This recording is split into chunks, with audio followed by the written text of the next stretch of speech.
giving you the real from A to Z surrounding the Dallas Cowboys. News, updates, rumors, transactions, takes, and more.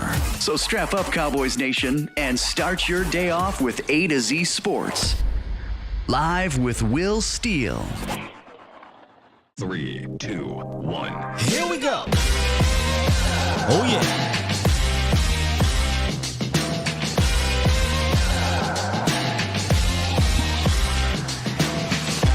Good morning, good people.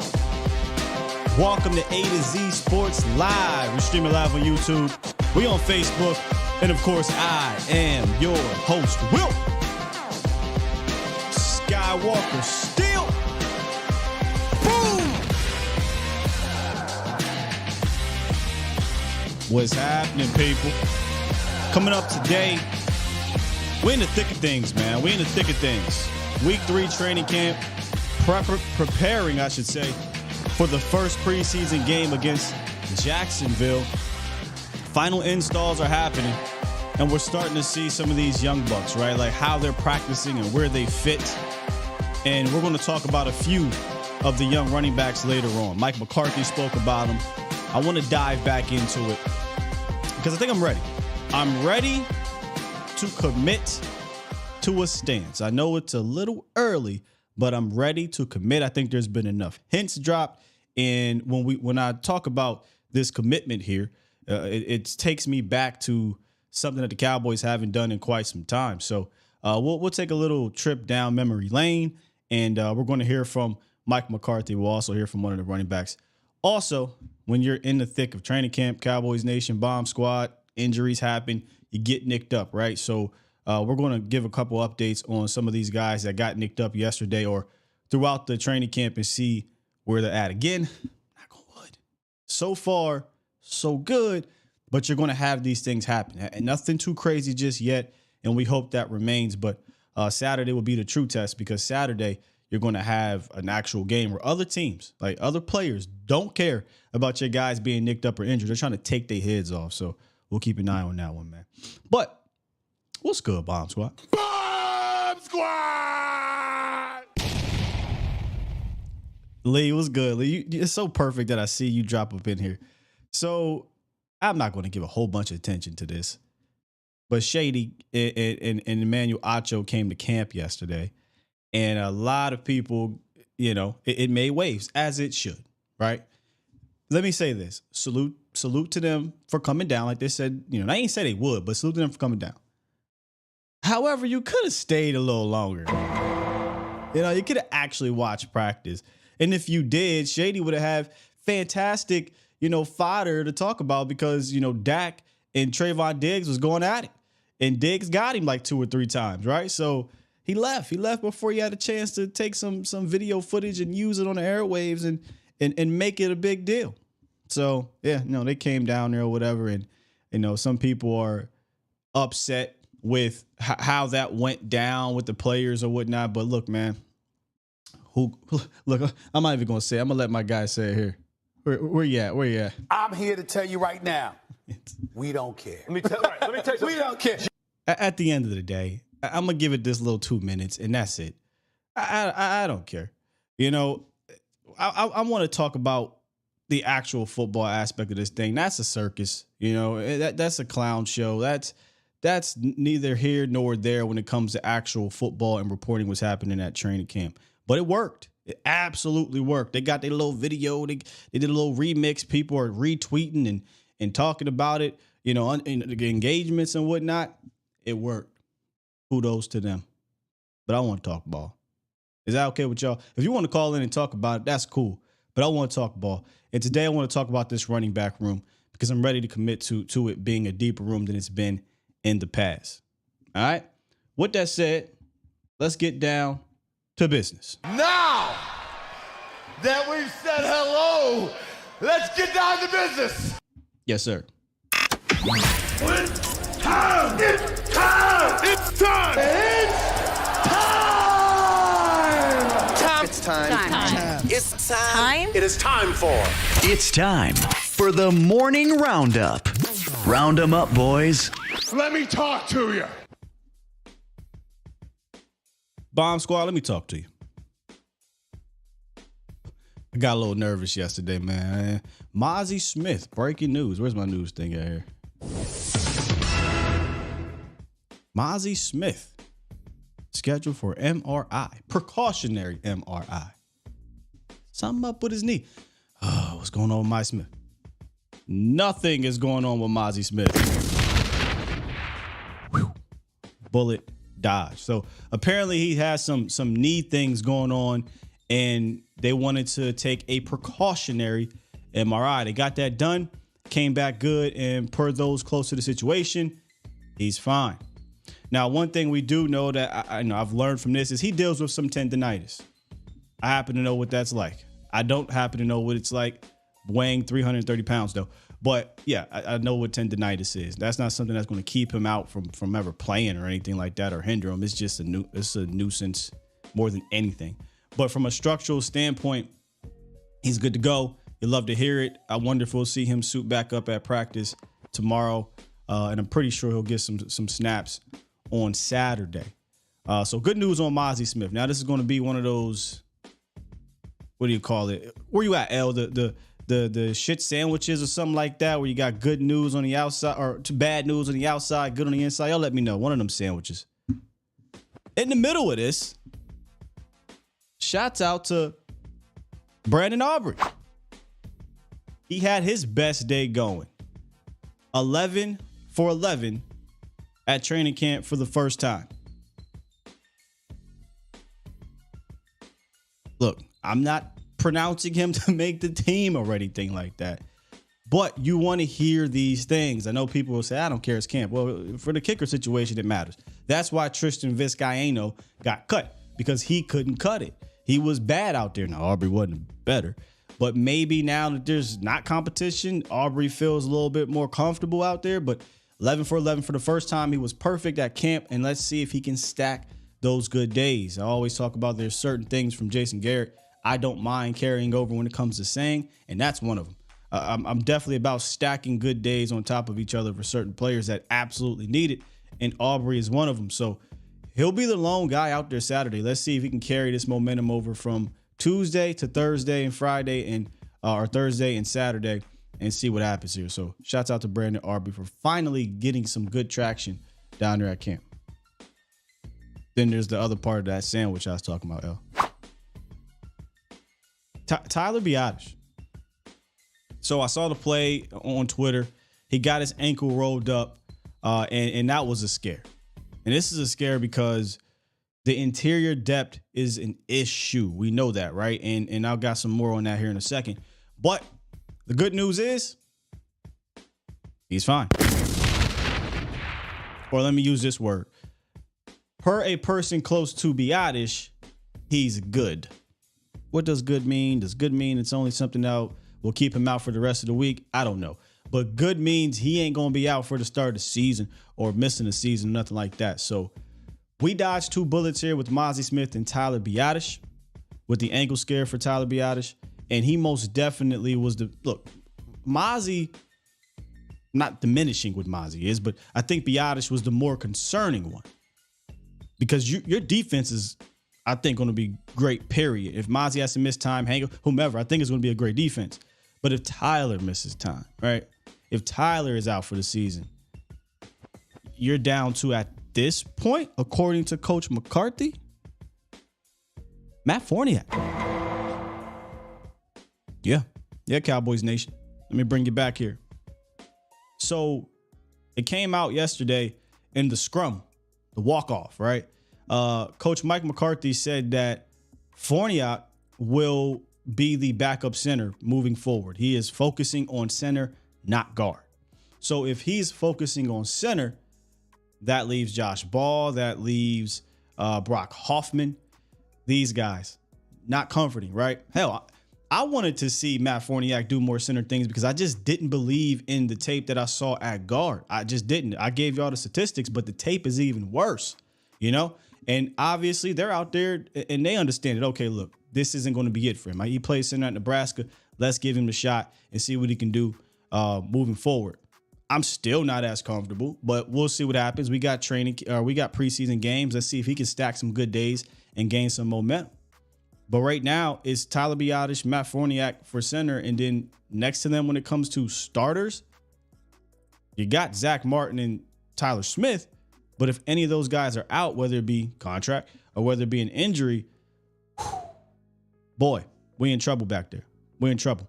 So we need Tyler Biadasz to be healthy and moving forward, because he's going to help your pass blocking, and he's also going to help your run game be efficient. So you're going to need your starting.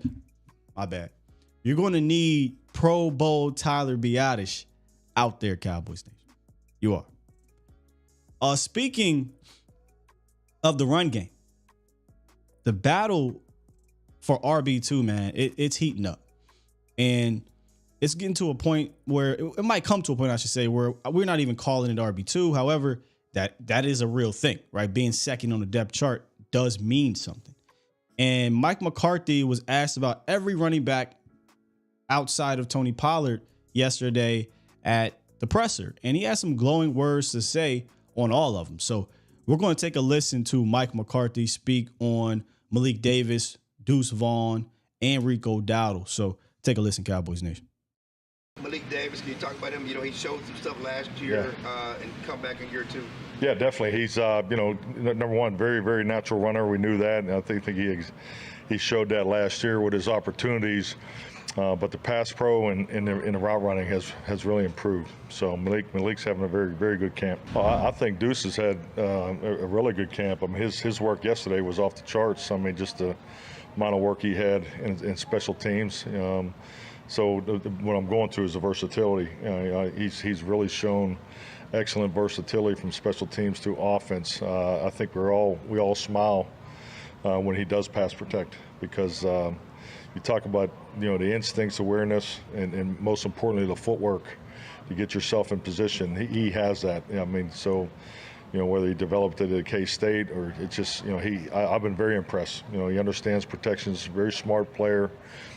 So he right now we're just rolling him in there, and he's doing all the other things that the running backs are asked to do no differently. So and I think that's important that you do that through the install phase, and so he has clear understanding of the offense. But I've been very pleased with his pass protection. How do you think he's handled the physicality of the padded practices? Oh yeah, no, he's fine. Yeah, he's good. He's pro ready. Yeah, I have no concerns about Deuce. Rico was a guy that you singled out early on here in camp. What is it about him that you guys like? He's not had to carry for you 2 years because he's been hurt.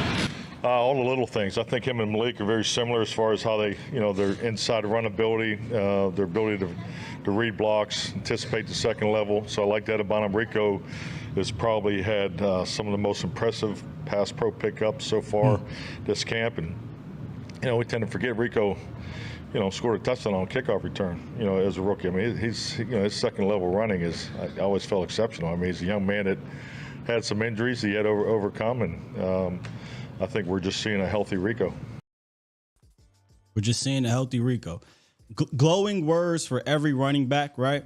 And he ended it with Rico there. We're going to talk about them all. You can call in, by the way. I forgot to give y'all the number, 351-999-3787. But I wanted to pick that up with Rico Dowdle, because this is now like the second or third time, he talked about all the backs, but he's speaking this glowing of him. And when you're talking to people down there, it looks like he is in the lead at this very moment for RB2, but I'm going to tell you why that might not matter in a sense. But he is in the lead right now for RB2. So they asked Rico, who, again, is coming off another injury-riddled season. They asked Rico about what Mike McCarthy was talking about there, his pass pro. He's saying he is looking like the best pass pro guy out there. He's exceptional in it. And it's something that when Rico spoke with the media, he takes pride in. But they also asked him about what is he doing differently to stay healthy. Like, we understand you've dealt with a bunch of injuries throughout your career. Last year, you were managed to get through the preseason and the offseason, but then got hurt in the middle of the season. So what are you doing differently? So here's Rico Dowdle on taking advantage of this opportunity, taking pride in being a pass protector, and the things that he's doing differently with his body. Talk a little bit about why you take so much pride in pass pro. I've always took pride in it since college. You know, you got to protect the quarterback, so you got to take pride in pass protection, and that's one of those roles, and that's one of those things that Zeke was great at, so you got to come in and do it. But I always took pride in pass protection. I did a lot of stretching and a lot more conditioning to stand on it, because I've been a soft tissue guy most of my career and things like that, so stretching and to stand on top of that. I get in the hot tub every day, cold tub after practice now every day, so small things, just the small things in my body to stand on top of it. It's a real opportunity here to back up Tony. Can you just talk about the opportunity in front of you? Yes, sir. Biggest opportunity of my life, obviously. Like you said, to back up TP and get that number 2 spot. I've been here 4 years, so looking forward to the competition and the battle and the opportunity that comes with it, and that spot and being in that number 2 role. I think there is something to having a guy like Rico, having a hungry player or players like Rico, like Malik, and Deuce is obviously a rookie, so he got a ton to prove as well. But I think it's something to that. Like Rico and Malik and these guys, they aren't void of talent. Are they special? No, but they aren't void of talent. You don't need to be special to be a productive back in this league. I mean, on the surface, it looks concerning because these guys are unproven in a way. These guys haven't done a lot, but I mean, how many times have we seen running backs, you know, just come out of nowhere and be productive and then eventually end up having productive, you know, careers as backups? I'm just talking backup guys, right? The Dante Foremans, Isaiah Pacheco, Raheem Mostert, Jeff Wilson, the cat from the Bears, Herbert. And these are young. Some of these guys are young. Hubbard, Elijah Mitchell, like these aren't first round picks. Not a second round pick. Some of these guys had to fight, claw, and scratch to get on the roster. Some of these guys didn't even get a chance early on in their career. And a lot of these guys have talent. Are they special? Nah. But you put them in the right circumstance and you give them opportunity, they can produce for you. I 100%, maybe we call it hopium, we call it optimism, whatever. But I am not as concerned as most are with the running back room because it's, number one, it's a running back room. Here's where the concern may come in. How was the pass protection, right? Because that's something that he talked about. Hey, man, Zeke took pride in that. Zeke was good at that. He is standing out as the pass protector, and you love to hear that. And this is no guy that's going to run away from the contact. He ain't a little dude. You know, he goes over 200 pounds at what, roughly 5'11" or something like that. So, you know, there's talent there. There's a chip on the shoulder. There's a 1-2 there, and not just from him, but from Malik and from Deuce. And that leads me to what I believe is going to happen here. I've done seen enough, heard enough that I truly do believe the Cowboys are going to carry 4 running backs. Now, y'all heard me say before about if Rico's going to be number 2, I think we need to carry 4 because of the injury situation. But I think it's now going beyond that. I just truly believe they want to carry all these backs. But how the hell did they make that happen? When was the last time the Cowboys truly carried 4 running backs? That made me go into the tank and take a look. The last time the Cowboys truly carried 4 running backs. Come on, Rico. There we go. There's a couple of them. The last time they actually carried 4 running backs, 2016. But that's an asterisk because, yeah, they had Darren McFadden out for Morris, Lance, Dunbar, and Zeke. But Darren McFadden didn't get a chance to really play until December because he injured his elbow, and they decided not to activate him because obviously they didn't need him.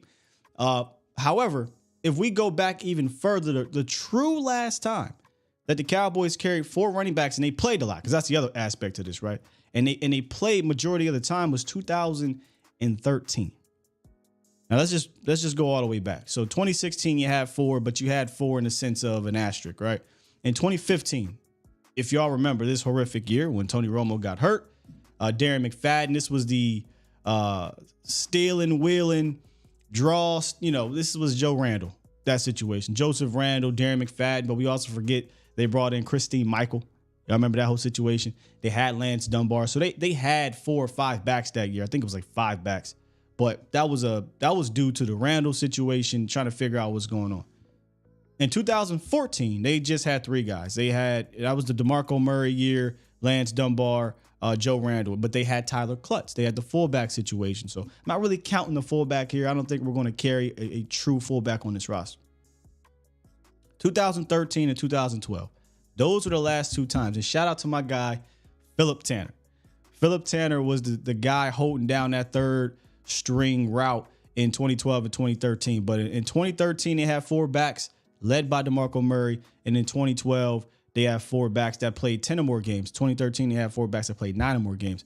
And in 2012, it was Murray, it was Felix Jones splitting carries with a plethora of other guys behind him. So we're talking about going back about a decade to a time where the Cowboys had 4 actual backs on this roster, not Rod Smith, right? I'm not counting. Rod Smith was a fullback. He got some carries. He converted guy. Keith Smith, fullback. Tyler Klutz, fullback. I'm talking about 4 halfbacks on this roster that played and not played like, oh, he got called up because there was an injury, but these guys played 9, 10, 11, 12 games. They were getting that action. You got to go back a decade.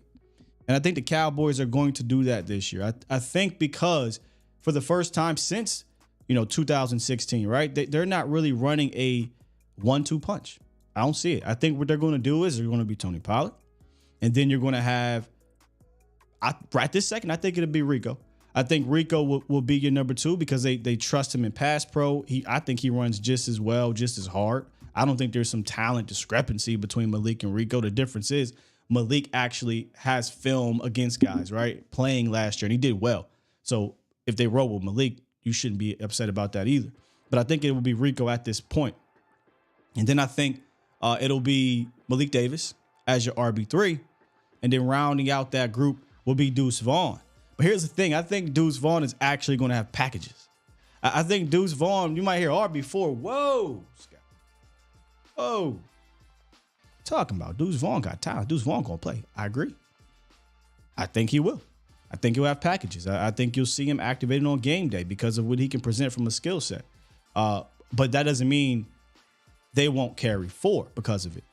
Especially since you're running a stable now as opposed to a 1-2 punch, thunder, lightning, dynamic duo, whatever you want to call it. They had that. They didn't really need to carry 4 before because they had Tony Pollard and Ezekiel Elliott. You don't got that anymore. Mike McCarthy is used to this. Mike McCarthy has carried a bunch of backs before and run a running back by committee. It's not new to he's not new to this. He's true to this, right? So I'm ready to make that prediction. The Cowboys will carry 4 true running backs for the first time since 2000 and we'll call it 13. I'm not going to go back to 16 because they put Darren McFadden on the injured reserve and whatnot. So he really didn't get back. So since 2013, this will be the first time they'll carry legitimately 4 halfbacks that has the potential to suit up on game day. Truly do believe that, Cowboys Nation. Truly do. All right, we'll take a couple calls. Again, if you want to call in, it's 351-999-3787. And then we'll get into some practice notes from yesterday as these guys continue to battle out there back and forth. It's a beautiful thing. This I said this the other day. Actually, it was a thumbnail. I said, is this the most competitive training camp that we've seen? You got to remember, we came from Camp Cupcake, in the late 2000s, in the early, late 2000s, right?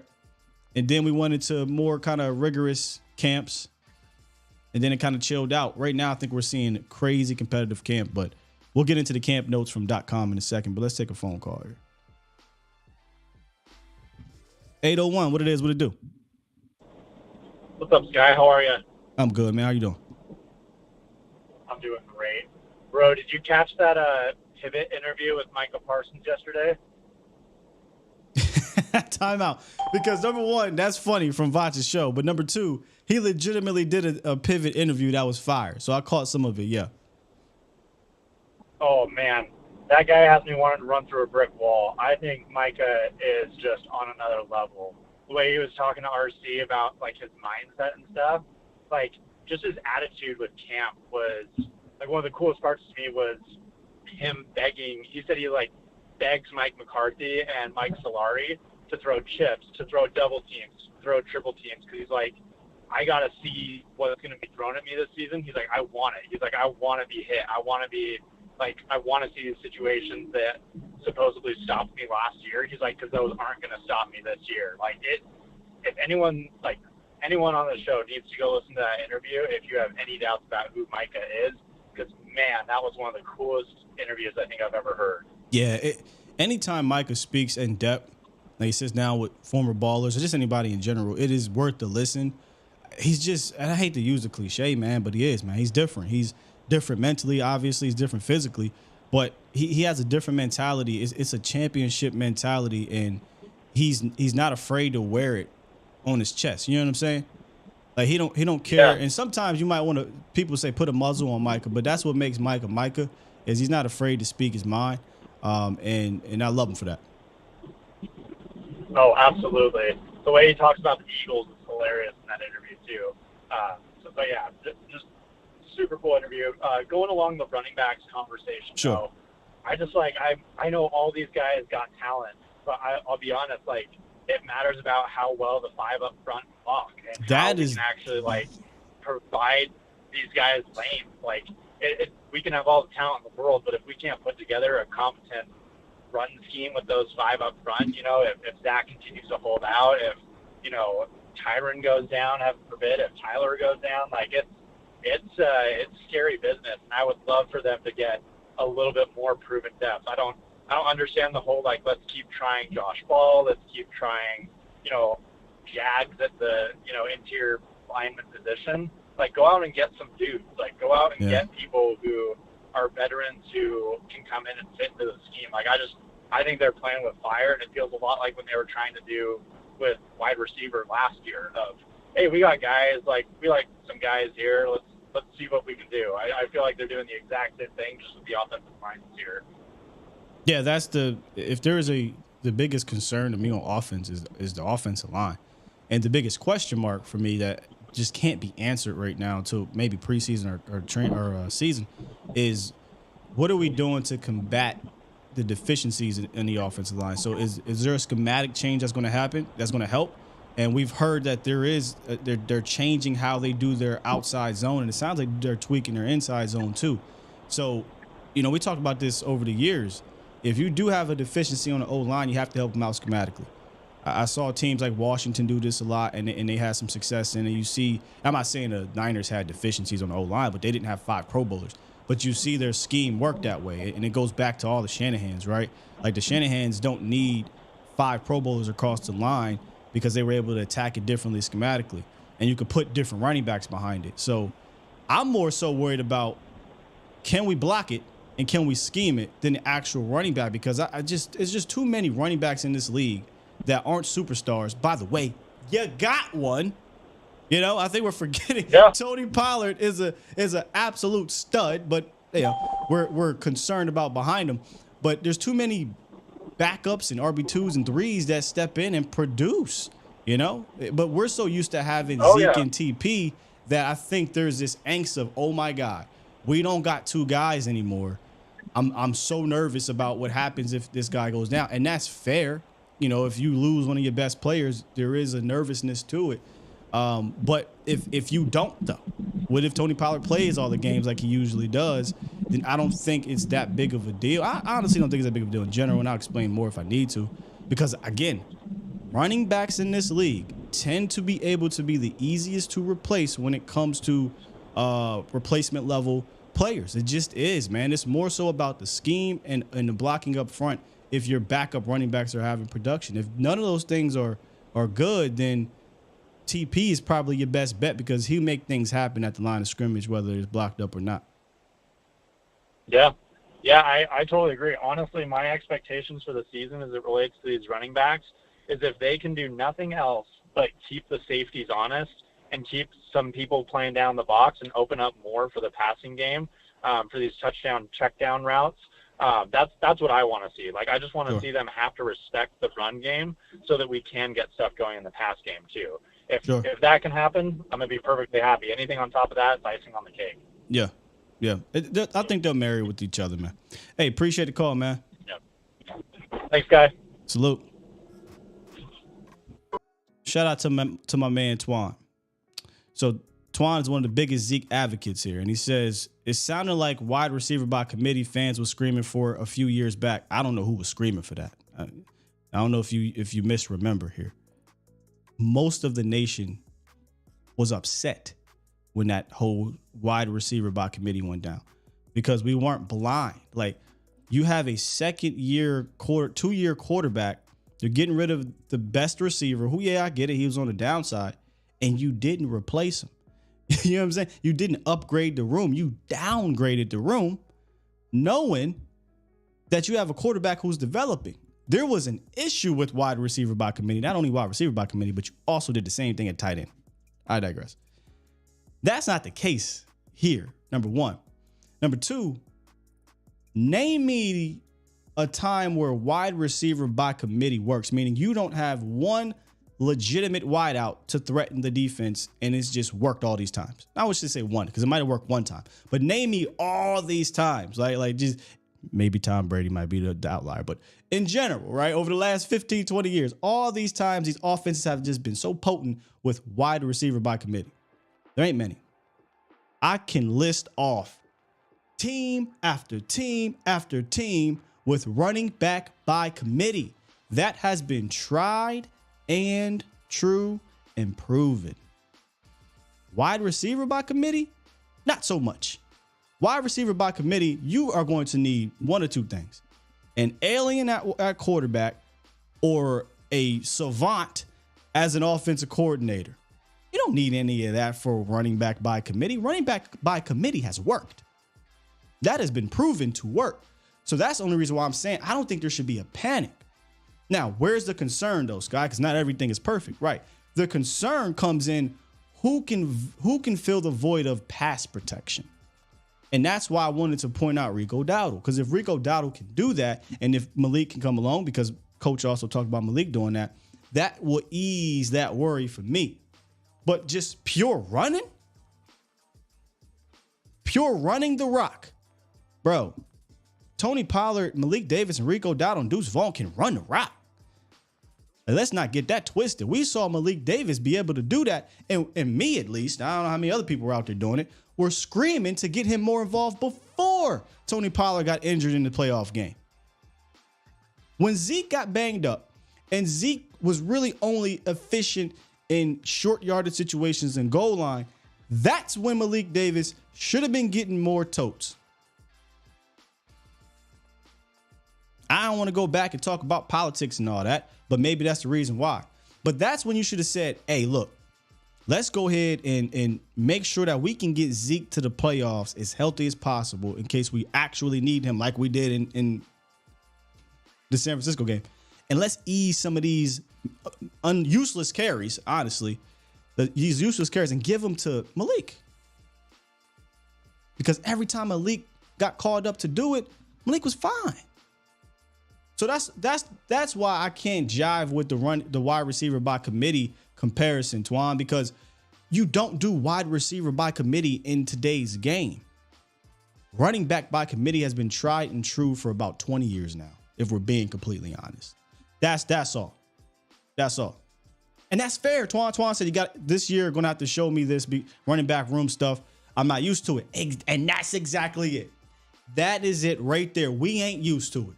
We're used to Zeke and Tony Pollard for 5 years, whatever, 4 years. We've been doing this for 4 years. Zeke, TP. We ain't used to seeing it with our eyes and investing it with our emotions. But it has been done throughout the league. Doesn't mean it's not guaranteed to work. I'm not saying it's going to guaranteed to work. I'm just saying running back by committee is not new. It's been successful. And let's look, man, these guys they have some talent. I'm with you. I got to see it now. Look, I got to see these dudes get out there and make it happen. But the premise of it, I support it. I'm behind it. I get it. That's all. Set it off, Chris, man. What's good with you, brother? What's up, boss? What's up, man? You kind of killed that whole point. I think the one thing, that your man is missing, and I think what you've explained so eloquently for us, man, is that when we were doing wide receiver by committee, we didn't have a guy. We had like Michael Gallup and then Tavon Austin and in cats that you would think. And last year was even worse because you had a hurt Michael Gallup. You didn't have a guy who had kind of emerged as being a guy. CD was in his, was in his bag and he was getting into his thing. But now we know he's a guy. You've got a guy. No matter how we liked it or didn't like it, Tony Pollard is that guy, and he's been that guy for a couple of years.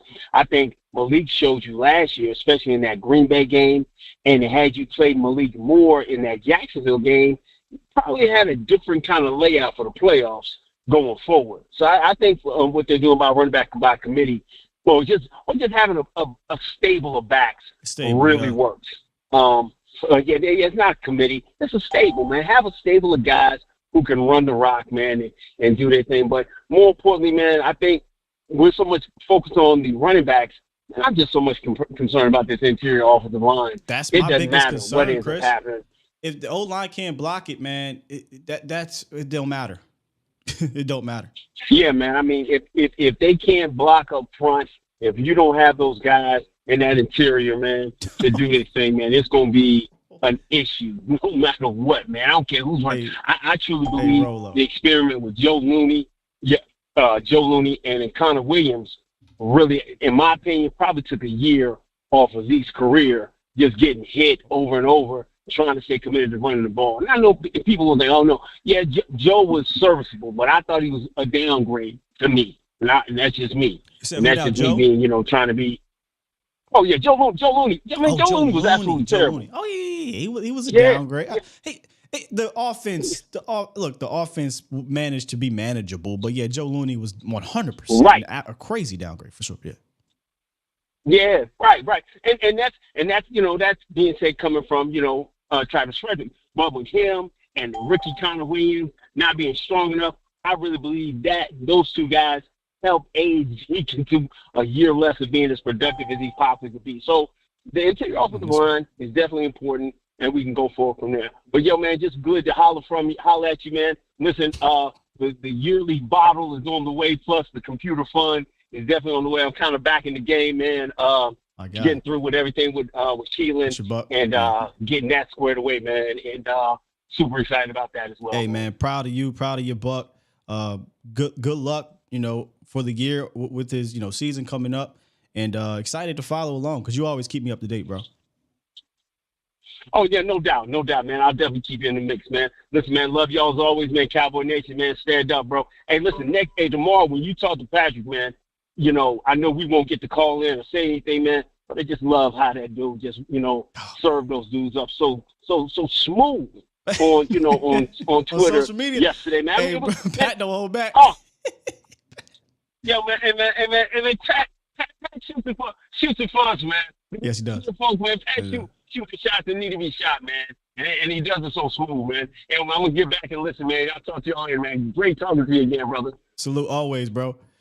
Twan said something to me on Twitter yesterday, and I feel you, bro, because I'm still working on this, Twan. It's like, man, I don't know how y'all do it. People say crazy things. Pat, I tell people like, yo, look, you say whatever you want to say to people on the internet. It's the internet. But he's not going to be the one that's going to take the high road. He's definitely going to match your energy. Me personally, I have to ignore people or whatnot because like I told you, Twan, there's stuff that y'all don't really see in the DMs or the ats or whatever. It gets wild. There was one dude on there, man, and Dave, shout out to Dave. Again, he met this with, I don't know how he did that, but he posted a remembrance of one of his friends that passed away, and a guy went under there and said some old ignorant stuff about, you this and that because Dak, right? And that I lost it. I would have lost it. And I still, sometimes, y'all see how I get it. We'll tussle, We'll tussle in the chat and on the phone lines, man. At the end of the day, if you're respectful in that manner, it's all love. But if you're disrespectful like that character, then I got to block you or mute you because I can't have that type of energy. I can't have that type of energy festering, whether it be within my show or within, on social media. People are wild, man. People get super, super, super disrespectful, and you just gotta either ignore it or meet it with grace and hope they meet you back. But it's tough, bro.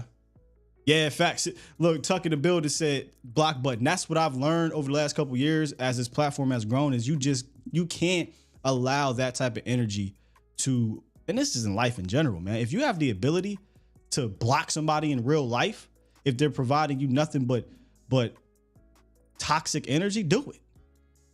Do it and see. And I did it as a personal conversation I have with Vox. I did this before with something else in my life, and boy, it felt like I was 10 pounds lighter. Just, why not do this before? But anyway, man, I don't mean to derail the show, but boy, people get wild on these socials. Wild. You hear me? Wild in these comments. It gets wild, man. Anyway, my guy set it off. Chris brought up the PC fund. I'm going to pin this right now because I want to let y'all know about what's happening. Your funds, your super chats that you guys have been doing for about a week now and moving forward will be put towards the new PC fund. And it should all be squared away by next week. So I just want to say shout out to y'all, man. Shout out to community. Lethal, thank you. Drummer Cam, and I mentioned in Lethal because she tweeted something on Twitter to help out. Drummer Cam, we were talking for a while. He was helping me figure out what I needed. There was another gentleman, I forget your name, my apologies, that also reached out. A couple, actually. Chris did. Thank you guys for the donation and support. It is helping. It's working. We should have this thing rolling by next week. And with that comes even more, even better production, even better shows moving forward. And I'm excited for it because we'll have that before the season. So now we're talking about taking this thing to a whole different. I'm excited. If y'all know me, I spend hours and hours trying to make this thing look and feel and be better. Now it's going to be dozens and dozens of hours trying to make it look, this thing feel better. Because when you get that new toy, man, you got to drive it. So I appreciate y'all. Thank you so much. All right, we got a lot of callers. We could stick to this before we get to the practice points. We might not even get to the practice points, but let's keep it moving, man. Let's get the original OG. B Bird in the building. What's good? Not much, Sky. How you been doing, man? Man, I've been great. I'm excited. We got preseason football coming up. Training camp has been a battle. I'm loving everything right now out of Dallas. Yeah, I hadn't probably felt this good about a year, going into a year, man, just with what we've done in the off season in quite a long time. And I think we've finally, something that me and you want to do is build this team, not just through the draft, but go get key free agents. They did that, and I think it's going to pay dividends. But one of the things I was going to tell you is running back by committee, man, I actually love all the guys that I just don't see why some people are saying that's the main problem or their main concern. When we have Tony Pollard, we have the lead back. We have, I think, capable and talented guys. But this is the way the league is going, man. And so I know that Zeke, we're used to seeing this number one draft, high draft pick there at running back whenever we've been successful. But, if you really look at it, I think it's just more fear of because we've never done it that way before. But I'm looking forward to it. And one of the other things, too, is I've always accused the Joneses of making emotional decisions. And to keep Zeke would have been an emotional decision, to be honest with you. So I think that just going into this direction with these new young guys don't have a lot of miles on their tires, I think it's a good thing. I agree, man. And I think there's something. You tell me if there's something to this, B Bird. Having guys that are hungry, right? That have something like Rico probably has the biggest chip on his shoulder in that room. Because, in 2020, we got to remember he made the team in 2020. 2021, he would have made the team if he didn't get hurt in preseason. 2022, he made the team again, but got hurt, and he never really got a chance to kind of prove himself as a running back. But he decided to prove himself from a special team standpoint. So I think he's looking at this, and he said it, B Bird. He said this is a major opportunity. That man hungry, bro, and he's out there running like it. Malik Davis, same thing. He's hungry. He's upset. He didn't get a chance to play in that Niners game. Deuce Vaughn is always going to have a chip on his shoulder. The chip might fall off because it's right by the ground, but nonetheless, he got a chip on his shoulder. So these dudes being hungry like this, man, I love it, honestly. I'm not saying that Zeke wasn't hungry, but look, man, he had a ton of mileage. It is what it is. And if they brought him back, it wouldn't be in the same role. But I do think it's fair to at least let's see what these young bucks can do in the preseason before we start revisiting anywhere else. Yeah, and I tell everyone this. Someone was wondering why we didn't, go to Zeke with a different contract offer, just offer him something, lower or whatever. But you got to realize this, and think about it this way. You know, if you go to him with an offer, he's still going to think he's worth as much as, you know, somewhere where he was before. And so he has to go and see the market first, and then he come back, and now it's not whatever the Cowboys offer him is not an insult, because that's similar to what everybody else around the league. If you don't give him that opportunity, he's going to get insulted by the offer of the Dallas Cowboys. So I think that they played this thing the right way. Hey, Zeke, go see what you can get out there, see what everybody else offering. He's kind of been seeing it. And so now when the Cowboys come and offer maybe $3 million, if they come back with it, now it's not embarrassing, now it's not insulting.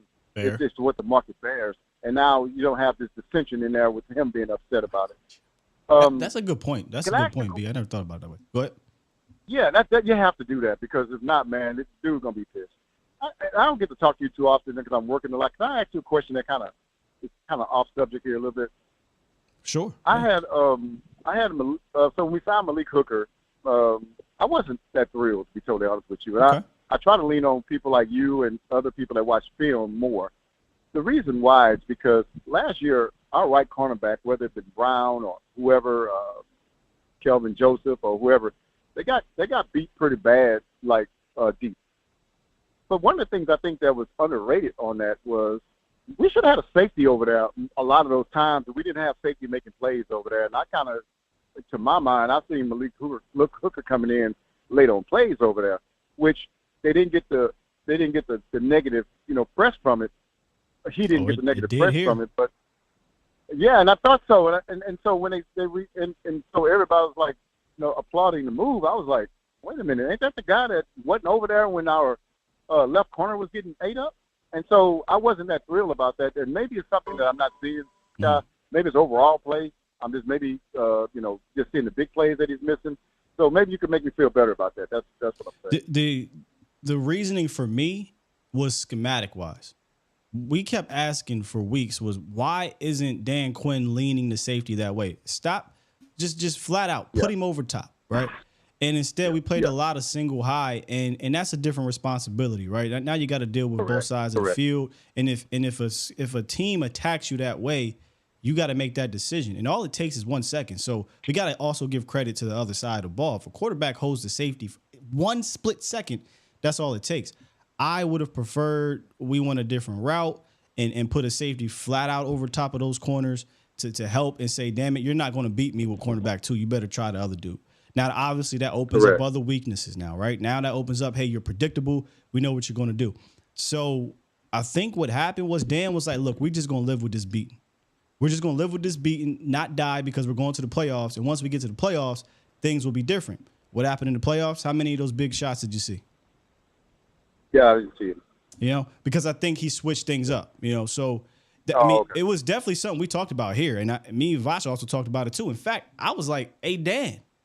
I was looking at Dan like, bro, what's good? You clearly have a deficiency at cornerback, too, but you're not helping him with Malik or J-Ron or whoever the hell you got back there. It wasn't making sense to me. So I don't think this was about Malik. I think it was more about what Dan Quinn wanted to do schematically. I think Malik has proven to me he's been consistent as an overall safety. I mean, he still has the IQ. He was second on your team in interceptions last year. And then there's plays, B-Bird, that I talk about before, and I get really spirited about safety because there's plays the safety takes away that doesn't show up in the stat sheet. And Malik has done that more often than giving up plays. But I get where if he gives up a play, which he's not really giving up these plays, he might come in the picture later, whatnot. But there's way more plays where Malik is like, nah, you're going to have to check that down. Or you're going to have to go opposite side. And those plays don't show up on the stat sheet. What does show up, though, is he's a fantastic tackler. He's a crazy leader. He still, in my opinion, has a sideline-to-sideline athletic ability, and he's way more versatile than he was years ago. So I am thrilled about keeping him because if you think about it for a second here, B-Bird, you don't have another true free safety on this roster that they're putting back there. I don't think so. I think you look at a guy like Mukuamu as a guy who moves around as opposed to free. I wanted him to be the future, but Mukuamu's probably going to do a lot of moving around. So my last thing, Scott, and I'm going to answer this. I'll hang up after I ask this question. So I know the wide receivers have been talking about how simpler it is as far as route running, and they're clearing their minds as far as just being able to go out there and play. I'm trying to figure out here. This is the question I'm asking, and do you think we're gonna go too simple to where we start to become predictable? That's what I'm trying to say. So I still want the defense to not be tipped off to what we're doing, when we go to the line of scrimmage or, after the play. I want them to have to, in basketball, I don't want them to, be able to force us left. You know what I'm saying? So I just don't. Do you see any of that? Have you seen any of that in watching camp, or I just don't want to be where we're too simple to whereas we're easy to figure out. I'm gonna hang up, man, and I'm gonna listen off there. All right, man. All right. Great question, B-Bird. Well, predictability is more about tendency. So we won't know if we're predictable until we see what our tendencies are and how often Mike McCarthy goes to those tendencies. Now, from a simplicity standpoint, what I'm seeing, we have a lot more, I don't want to use the word complex, but advantageous pass game concepts. We're doing things that, hell, even if you think you got a hat on it, there's a variation from it that we can play off of you. So now we done beat you upside the head with this play. Boom, a sluggo just right behind you. Just when you think I'm going to run a right into the flat, I run the wheel. We got a bunch of rub routes in this system. So I don't want people to think just because the system's changing, and I know the buzzword is dumbing down because a lot of the receivers are saying, hey, it's not as complex as it was, etc. I had a conversation with Boss the other day, and it's not necessarily that we're dumbing down the system. I think we're just making it easier for these guys to get to play faster. And when you're playing faster, you're playing better. It doesn't need to be trigonometry, as me and Boss were talking about. That's what Dak was doing. And that's what these receivers were in. But now we're doing algebra. You know what I mean? So I'm not concerned about the simplicity because I do think there will be creativeness in it. I'm seeing, I said this on Twitter. I know McCarthy is thrilled to have a quarterback who is okay with motion, pre-snap motion. Favre wasn't a fan of it. Rodgers wasn't a fan of it. They did some of it early on in Rodgers' career, and then once Rodgers became Rodgers, they kind of nixed it because it was Rodgers, right? But we're seeing that. We're seeing Kevontae Turpin doing some motion. We're seeing Brandon Cooks doing motion with a purpose, not just motion or motion a guy over just to see what we're in, but motion a guy over to gain leverage, motion a guy open to get somebody else open, right? So I think there will still be some creativeness within the concepts. There will probably be creativeness within the run game. We're hearing there's going to be different outside zone variations and inside zone variations than we've seen in the past. So I don't worry about the simplicity. I don't think we'll just be an ABC offense. The predictable part is TBD. We won't be ABC, simplicity, but predictability is TBD. We have to see how often we're doing these things, how predictable we are with them, and if other teams are understanding that, because that was the problem. There were creative plays within Kellen's scheme. He had a ton of them. It was the tendencies teams knew, and you had no different variations from them. How many variations of the hook did we see? You didn't see them. It was all verts, all hooks, a lot of the times when things got tight. You know, how many screens did you see? How many draws? How many RPOs? You know, so there wasn't a whole bunch of things built off the top of that. So teams, Devin White, that aren't stupid, they can pick up on these tendencies very easily. Oh, 3rd and 4, 2nd and 8. This is how y'all lined up? Dalton Schultz. You know, so they have to work on not being predictable from a tendency standpoint. That's something we just will not know until the season starts. All right, let's get some more up in here, man. We got my writing brother on the horn. What's good, man? Hey, good morning. God bless you and your family and your short up always, and your brother watching body and his family. Thank you, sir. Yeah, I like. No more reverse Okay. flip. I wanted to say, yeah, the offense. I like the new offensive system because it's like they think faster, and it seems like they really made it more simple for the receivers to understand what they're doing. I think Kellen, he was trying to do too much with the system. But other than that, they look good. Like I said yesterday, let's just see what happens. What do you think? About what exactly? The offense? What do you about the offense? Oh, again, I'm excited, but I might be different. I'm excited because there's a lot of unknown. There's known from a talent standpoint, but there's an unknown from a schematic standpoint, but we're starting to see it. So now my excitement continues to grow. So, I'm excited about the offense. I think you got the horses. You just needed, my opinion, you needed some coaching to kind of help with that, because if you look at some of these top offenses, they get aided by scheme. Mm-hmm. Yeah, and I think with McCarthy, he's going to take our playmakers and put them in position to really get plays. You know what I'm saying? Because I think Kellen Moore, like remember last year when we seen Turpin after the preseason game, we were saying that he could be something that we can use in certain situations, and it seemed like Kellen Moore didn't know how to use them. I think with McCarthy, he's going to put him in position. I just think he's going to get the playmakers the ball in a situation that they got to get the ball in. Yeah, that's all. That's anyway, perfectly my put. brother, like always. Go ahead. So what you going to say? No, perfectly put. Go ahead. No, but I just think so. And I think our defense is looking really, really sharp. And people talk about, Dak Prescott throws his interceptions in practice. People, this is practice. This is what you're supposed to do. Work on what you need to work on. And when it comes to the game, if it works, you use it. If it doesn't, it doesn't. People in Cowboy Nation, we always want to down our players when our players are doing a good job. We got a good team. I really think this could be the year. I really think so. I think if we get Zach Martin, give him his money, get that line together, because this year you see a lot of difference. I mean, like the practice, the attitude in the practice, you see it different. Nobody seems like they thinking. Everybody's playing fast to the ball, the defensive side, the offensive side. And I think Michael McCarthy got what it takes. He already won a Super Bowl. It's not like he never been down that road before. Indeed, man. Appreciate so the let's call. see what happens. All right. You have a good one. And God bless you and your family like always. Yes, sir.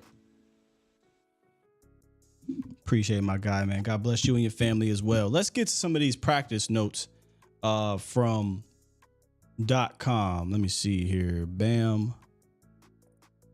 Boom. There we go. This is on .com. Then we'll finish up with the phone lines. We talked about Mozzie. We talked about Tyler. Let's get down to the actual on the field. So this one, Dak Prescott was mostly having his way against the secondary for much of practice, but Trayvon Diggs was clearly fed up, and his play showed it. Diggs grabbed 2 interceptions on the afternoon against Dak and nearly reeled in the third one in the end zone. Nice little bobble there, but he could have caught it. Joining Prescott as a 2 who stole the show on Tuesday. Prescott also getting the best of Diggs when Michael Gallup beat him on a release for a deep touchdown down the sideline. So a couple of notes there. Yeah, Diggs went Diggs yesterday, right? Multiple interceptions, great coverage. Also gave up some touchdowns. I played some of the practice stuff from yesterday. Cooks got him. Gallup got him. And that's kind of where I want to go at with Gallup. I think we're seeing stacking good days. Michael Gallup stacked these good days now. This is about the 3rd day in a row we're seeing Gallup kind of get his feet up under him. I've seen him kind of at the top of his routes look more comfortable and better. At the line of scrimmage on his release, I mean, you saw what he did to Diggs, looking better. The contested catch, I don't worry about with that. I don't worry about Michael Gallup with that. It's more so getting off the LOS, getting out of your breaks at the top of your routes, and do you got that mini second gear? He low-key has a second gear. It ain't crazy, but can you hit that gear? So we want to see Michael Gallup continue to stack these good days, which it sounds like he's doing. But yesterday, a back-and-forth battle between Dak and Diggs, where 2 days ago was mostly focused on run. Yesterday, it seemed to be heavy on the pass. Next one. Business is beginning to pick up for Luke Schoonmaker. The rookie second-round pick was activated on Monday from the NFI list and participated in some teamwork on Tuesday for the first time in camp. He go on to grab his first camp touchdown on the Enzo toss in zone toss from Cooper Rush.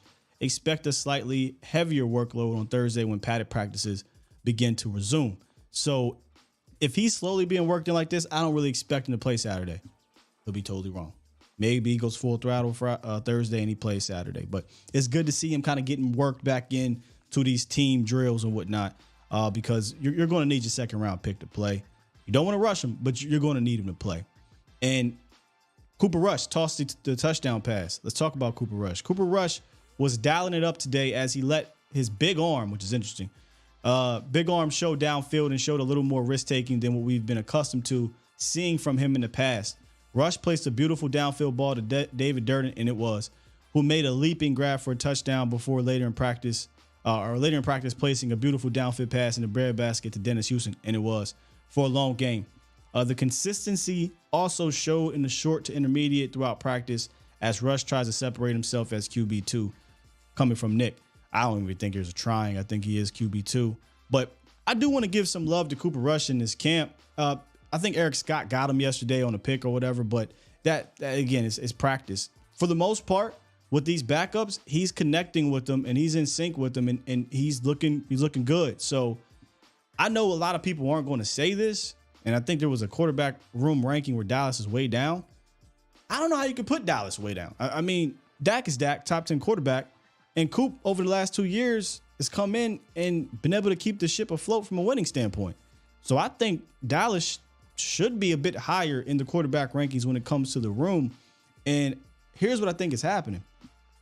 It's not just Dak and the starting receivers that are going to benefit from this scheme tweak. It's Cooper Rush and the backups as well. And I said this the other day, this should translate to preseason, where the last 3 years, I'm sorry, you couldn't get nothing. You couldn't gauge a damn thing between the quarterbacks or the wide receivers because, boy, it looked like trash out there.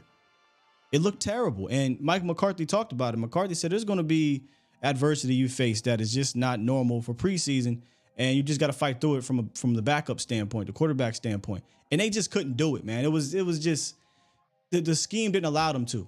I think the scheme is going to allow Cooper Rush, Will Grier, all these backup receivers to get into some form and rhythm to where we can say, oh, we know Jalen Brooks is looking up, but Jalen Brooks, right? We say, oh, Kevontae Turpin at receiver. Oh, David Durden, whoever, right? Whatever receiver you want to throw out there. And Cooper Rush is no rookie. Cooper Rush has been around. He's started 6 games, I think it is, for the Cowboys, won 5 of them. He's been with this team, this group of people. So I don't think he's going to, again, it's early. He can go out there and have a terrible game on Saturday, but I don't think he's going to struggle in preseason. I think you're going to see him and these backups connect. I do. He's having a strong camp, so I think we should give him some props. And then finally, speaking of Dennis Houston, it was a strong outing for the second-year wideout out of Western Illinois as he made physical athletic grabs downfield on a variety of different defensive backs. It's a crowded receiver room in the depth of the position, and while one solid day won't have to move the needle much, it does leave a lot of confidence in him going into the preseason debut on Saturday night. So shout out to Dennis Houston. Dennis Houston's not going to be wide receiver 2 or 3 this year, folks. Probably not going to make the team. But nonetheless, you want to see these guys, again, gain that momentum, play well, because you're going to have a loaded practice squad. So the David Durdens, the Dennis Houstons, probably the Jalen Moreno Croppers, like these guys are fighting for the practice squad or an opportunity to play elsewhere. So Saturday is going to be important. We're going to have a lot of guys to watch for Friday when we do our show. But those are some of the practice notes out there at camp coming from .com. All right, let's get back to the phone lines here. Let's talk to our guy, Marcus. What's good, Marcus? Hey, Scott, what's good, man? Good morning to you. Good morning. Good morning, man. Hey, I don't want to. Again, I'm not the fire alarm guy. I'm kind of wanting to be a little more patient with the offensive line situation. Sure. They struggling, of course, but a lot of that has to do with who they're going up against. We talk about iron sharpening iron, most of the league is probably doesn't have the ideal situation with their offensive lines anyway. You talk about good offensive line play is kind of hard to find, and so it does fall back on the coaching and the scheme to compensate for whatever it is you don't have in talent. So that's what I'm hoping that I'll see. But I do think we kind of are forgetting that those guys are going up against one of the best defensive lines in the league, and all ones and twos on the defensive line. They should be whipping the Matt Farniaks and the Josh Ball. They should be whipping those guys. You kind of don't want to see them whipping them all the time. You kind of want to see a little bit of something happening competitive from the offensive line. But that's kind of why, again, I'm not rushing to hit the panic button yet. I do think they need to pick up a veteran or two somewhere, just to get some some people that have some skins on the wall and can probably be. Yeah. To be fair, Marcus, the panic button really should be hit if there's injuries. That's when you hit the panic button, because I'm just going to be honest with you. I don't have belief in the interior depth. But as we speak right now, let's say Zach Martin comes back. Tyron, Tyler, Zach, and Terrence. Yeah, I ain't panicking about that offensive line. You kidding me? I'm feeling great. But it's if an injury happens, I'm not going to hold you. If you suffer multiple injuries or a specific injury, right? Like if your injury is to the left side, now we in trouble, bro. If it's one guy, an interior guy, maybe you can get by with that. But that's where I would hit the panic button. Hey, I'm not ready to panic, but I don't think nothing has changed since February from the interior depth situation. Like you're still facing the same interior depth questions as you faced 6 months ago. Right. Yeah, they are. And I think, again, that's why I was always thinking, because they didn't draft an offensive lineman early, that they were really going to lean in their sets more to either a two-back or maybe a two-tight end set to compensate for that. That was my thinking. Even though the league generally you're supposed to be able to run a little bit better out of one 11 personnel set than a 12 personnel set. But I guess again, man, I want to give Mike Solari an opportunity to gel. And try to get some guys working together and see how it goes there. But I'm with you, man. You get some depth on that line as soon as you can. You're talking about the kicking game, and that's where you need to start trying to address your line, because if that's where it's going to start to work. We're flashing about the way the quarterbacks are playing, the receivers are playing, and we got this new vibe from the running back room. There's going to be a stable of backs and all that. But you're right, man. If they're not right up on that line, man, and all of that stuff's not going to happen. So and again, it's smarter people than me that's on that. So I can whine and complain about it. But I think just from what I've seen, the past couple of months in this camp, man, I think they're gonna figure it out. Just like I said before. You got competency up there, and you got guys that got their fingers on the pulse of the way you play the game in this NFL today. So they'll figure it out, man. They'll figure it out. And y'all remember, man, hey, look, Mosley Smith and Micah and anybody else that's playing up on that defensive line, those guys are pretty good, man. We're not playing about thinking that this team could get like 50, 60 sacks.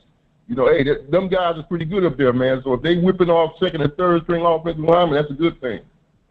I mean, I never expected the O-line to be whooping on this D-line anyway. Definitely these guys. So I don't think the worry is that they're not beating Micah and Mozzie. I'm saying the worry is you're playing in a division that has nasty defensive lines as well. So you're right. You're going to play 6 games against fantastic D-lines. So you got to do something about it, man. But appreciate the call, Marcus. Okay, I appreciate you, man. Thanks a lot, Sky. Yes, sir. Yeah, I'd feel. Look, I keep saying this, but you truly do have one of those teams that can contend for 6. Like truly, I ain't gonna fake the funk. You can go back and clock it last year. I said I gotta wait. I said I gotta see this. Getting rid of Amari Cooper. I wasn't high on Kellen Moore. I didn't think that Dak could really overcome this scheme, the personnel, and Kellen. I said I gotta see it, man. Let's see it. And what happened at the beginning? It looked like we was having one of them one type of defenses that said, hey, well, maybe. Then things got weird again. So this is different. I think you are in a position better than most years, honestly. to be a final 2 contender in the NFL, man. And if that's the case, why not shore up depth spots that may come back to bite you, right? You're never going to be perfect across the board. Every team has weaknesses, whether it be starting or whether it be depth. But just for me, I'm like, why not? You're in a position right now to go for 6 for real, right? Like to the point where you've got confidence if Dak goes down that your backup can hold it down for 4 or 5 games. That's huge. Now, your line goes down and Dak goes down, they throw you back up out there, things might get a little weird. But why take that chance? Why not just say, you know what? We pretty damn stacked here on this team. Let's keep stacking. And you can do it in the season. We saw Philly do it. Philly had a stacked defensive line, suffered some injuries, went out there and signed 2 other veterans, helped them stay afloat. We've seen it with the Rams. The Rams were like, hey, wait a minute now. We're close here. Let's go get Odell Beckham. Let's go get Von Miller. So maybe it's an in-season acquisition. Maybe it's an after preseason acquisition. But I don't want Dallas to now start sitting on their hands. For the last 3 years, you've went out at this time in the offseason and said, you identified. You said, we need more pass rush. Everson Griffin. We need more linebacker depth. Not really filling the linebacker depth here. Anthony Barr. We need a safety. I know we signed KZ, but tore his Achilles. Malik Hooker. Damn sure need a tackle. Jason Peters. I know damn well Jerry Jones is up there in his $1 billion tent thing that they got going on at camp going, we need some offensive line help. So don't sit on your hands now. Now we are in a position right now this year to truly, in my opinion, do it. That's why I say you, as a Cowboy fan, they have moved in a way that allows you to say it with your chest. All this our year thing, let's be real. A lot of the times you just saying that. You know what I'm saying? But this year you can truly feel good about it, I think. You got a great squad, and I think you have a coaching staff now. That's important. You got a coaching staff that helps put these guys in position. So keep going for the gusto. Go sign me some veteran off. And here's why I don't want to wait. You got to see if that veteran is good. What if that veteran comes in and he sucks? So go get me offensive line help. I ain't sitting on my hands. 567, what it is, what it do, and I'm gonna lock these up. What's goody? Hello? Yep. Hello? Yep, you on. Hey, how you doing, bro? I just want to let you know, man, I done watch you grow with your show and your channel. I love what you're doing, bro. I just want to say keep doing it because there's people all around the world you don't even know listening that's rooting for you. But what I want to say, man, I've been watching the Cowboys. I'm 37, bro. I've been a fan since I've been 6 years old. And I want to say throughout the years, this time now, other than the time we had with Romo about 2014 with T.O. and all them, this time now is the time that we really got a shot. And I know the talking points, the different scenarios about camp battles and all those things are great, but I think we're missing the big point. Okay. When you look at the NFC and let's say the last 2 years, we've literally been, let's say all together, 5 or 6 plays from at least making it to the NFC Championship. Last year we missed a couple interceptions. Right? You can go back. You can go back to all the, except for maybe the Vikings game again in 2009. But you can go back to all of our playoff games under Dak and under Tony and be like, man, 1 to 5 plays changes everything. Though. Yeah. Right. So and I said that to say, Kellen Moore and Dak pretty much came in together, and not taking away from what Kellen was, and he seems like he's a very competent offensive coordinator. But experience is something to be said about experience. It is. And a lot of those games that we lost, it wasn't because, of just us not being able to, have the talent to put on the field. Like last year, we lost Terrence Steele, and we had to shuffle a few pieces. We did without Dak. We did without Tyron Smith. But somehow, when it was all said and done, we were still pretty much in the thick of things. Yeah. And to your point, I was never really high on Kellen Moore, but I think the talent made up for it. talent made up for the experience of being a seasoned offensive coordinator. To be a coach, the number one key to be a coach, the number one key to being a coach is putting your players in the absolute best position to win and be successful. Yeah. And a couple of those interceptions to I think that Dak threw on the outside, he should never been in those positions to even have to put the team in that position. You know, Michael Gallup was pretty much a shell of himself, couldn't get separation. So why are you doing, you know, comeback routes and stuff that, you know, it's just, and I just think it really boiled down to Kellen Moore not really having that experience. And I think with Mike McCarthy and him having a Super Bowl and coaching Aaron Rodgers and what he's been through and really trying to, you know, put himself on that pedestal as a top-notch coach, I think a lot of times where, you know, Dak want to air the ball out or whatever, he's going to call those conservative run plays and just rely on his defense. Game because management. Had that been the point, Understanding the flow of the game, for sure, yeah. Right, and to be honest, Dak's rookie year, I mean, that's what they pretty much did, manage the game for him. Now, he made spectacular plays, and, you know. I hear this a lot, and I'm not trying to, I don't want to sound like I'm arguing. I hate that, though. I hate when we go back to Dak's rookie year, because he's so much better as a quarterback. We don't need to do that. Yeah. I mean, I'm not turning him into a game manager, but I mean, because he's more versed in what he's doing now. But you know, sometimes you know that comes along with putting the players in the absolute best position. There you go. Yeah, you know, sometimes you have to, you know, you invested a lot on his defense. Sometimes, you know, you have to. I ain't gonna say play conservative because that'll get you beat, but you have to understand the flow of the game. And if your defense can hold a team to 10 points this game, like, you don't have to score 40.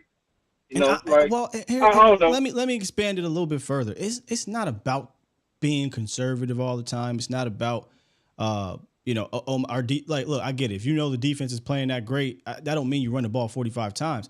It's just you can call a quality passing play that doesn't require you throwing the ball to one-legged Michael Gallup on your third read or Noah Brown or a triple team CD. Like, you can still call quality play. Game management isn't just about, hey, we running the ball in this situation, right? It's about, like you said, putting your players in the best positions to succeed and understanding the flow of the game. And that was clear. That's something that a young offensive coordinator who never coached in college, never coached and professionally except for 1 year as a quarterback's coach, and that was a quasi quarterback coach, and then he went straight into OC. So that's just experience, and he'll probably do wonders over there in LA because he's gained that experience, right? I don't doubt Kellen Moore being a good offense coordinator in this league, but it just for what you had over the last 2 years, I think it required acquired a Mike McCarthy. I'll just be honest. He should have let Mike McCarthy do this. And if it was me, what happened in 2021 in the postseason, where CD Lamb didn't get a touch until the third quarter, where Tony Pollard had 3 carries. 3 carries, 3 carries. So we're seeing the same thing, where, you know, you were doing so many things in the regular season, but you just completely eliminated them in the postseason. When you got to this, and against that team, and maybe they got your number, it is what it is. That, to me, I would have said, you know what, man, look, Kellen, we understand where you're heading, but we need something that we know is tried and true. I would have made the decision there, so you're not now talking about, you hear McCarthy, year one. We're in the first year of doing this. We're in the first year of doing that. Why are we in the first year of doing things in a scheme that's been tried and true and successful, and he's been here for 4 years? So I would have been made that move, but here we are. Here we are, yeah, but and with all that being said, you know, we went through a lot of adversity last year. You know, you lose the starting quarterback, and your season pretty much, you know, we weathered that storm. We lost Tyron Smith for 8-9 games. Terrence Steele. So we were there. It just it just came down to those few plays that ultimately, cost us our season. And let me tell you something. With all due respect, the situation against the Niners, bro, was the ultimate testament to two things: coaching and quarterback. And I think both failed in that test. And this is what I mean. Right. You were out there with, y'all, come on, let's be honest, man. That offense when Tony, even when Tony there is rough, but the offense when Tony went down and you're not using Malik, it was a lot of nothing. Yeah, CeeDee Lamb and a whole lot of nothing, right? So what you need in that instance, you need one or two things to happen or both. You need your quarterback to go stupid. Unfortunately, you're playing against the best defense in the league. So the odds of that happening, very slim, very, very slim. Or you need your coordinator, your coaching, whomever, whether it be McCarthy saying, nah, Kellen, we got to do this because we absolutely need to aid in this victory. And neither of them happened. Your quarterback did not will the victory, and your coordinator did not coach anybody. And if both of those things are not going to happen, you ain't going to win, man. You're just not going to win in that situation. Win in the playoffs. No. Yeah. And this is my last point. And to me, now I love Ezekiel Elliott, what he's been to us and what he was to us for over the years he was there. But, man, why not try Malik Davis last year in the playoffs? I mean, what could have hurt? We were pedestrian after Tony got hurt. It was just, I don't know. But hopefully we get it right this year, bro. I love your show. Continue doing what you're doing, man. You're a positive inspiration to people that you don't even know. Looking at you, keep doing your thing, bro. I look forward to seeing y'all on the pre-games each and every Sunday. Thank you, brother. Fantastic call. All right. Man, I appreciate those kind words and the love, man, because I put in that work. So salute to you and salute to everybody, man, showing all the love here. But I'm showing Malik because he right. Yeah, we're going to beat this horse until the season starts. I don't know how you don't insert this guy. And let me be frank here about that game right there, the Tennessee Titan game. The Tennessee Titans run defense was good. I used to say this a lot. There's a lot of new, and shout out to all 600 and something of y'all in here on both sides here. Do me a favor, hit that like button. I used to say this all the time when, how it was a standard thing for the Cowboys offense under the Moore regime where it starts off hot and then it gets figured out and things get weird, right? I used to say this a lot when it came to the run game, though. I get it may not be the best run blocking at the time or the run scheme is not that great. So with that said, why continue to hammer Ezekiel Elliott in between the tackles all the time and give him majority of the carries? Give it to the guy that can take one carry and go. All it takes is one. Yeah, he might get 2, 3, 1, 4, 2, 5, and then boom, 65 yards to the crib. You were never going to get that with that current version of Zeke. It ain't in his wheelhouse anymore. But you were with TP. It's very similar to Malik Davis. Like, look, I get you're playing against the Niners. It's a tough defense to run against. So why not give it to the dude that might be able to give you a spark when your spark plug went out? I don't want to go back too far because Malik is going to get that opportunity now. But it just never made sense to me, ever, man. All right, we got 2 more. Then we're going to go ahead and wrap this up with our guy, Marv. Y'all know we got to end it with Marv. What's good, 325? Hey, what's going on, Will? First of all, congrats on the computer, man. Can't wait to see the production level and what you do next. Second, man, listen to a lot of the callers and listen to a lot of stuff this morning. I want to say, don't worry about the trolls on Twitter. Just, you just do your thing, Will. Leave it to the people in the field. We got you. Like, I'm out here. Like, I should be catching felonies for some of the tweets. I'd be hurting people's feelings. Bruh. You know what's crazy? It's ridiculous. Yesterday, Twitter entices you now, bro. Twitter entices you to engage with that because they'll pay you. They entice you, but I just can't do it. I don't got time, man. I don't got time for that. I don't got the energy. Nah, I really don't either. But sometimes, like for this week, this team, especially because this is when the team, like you said, we got a real chance and we feel that. So it's like, nah, I'm gonna talk all my shit before the season, during, like all of it. I'm gonna let y'all know that we about to whoop y'all. We about to whoop y'all, and I'm not sorry about it.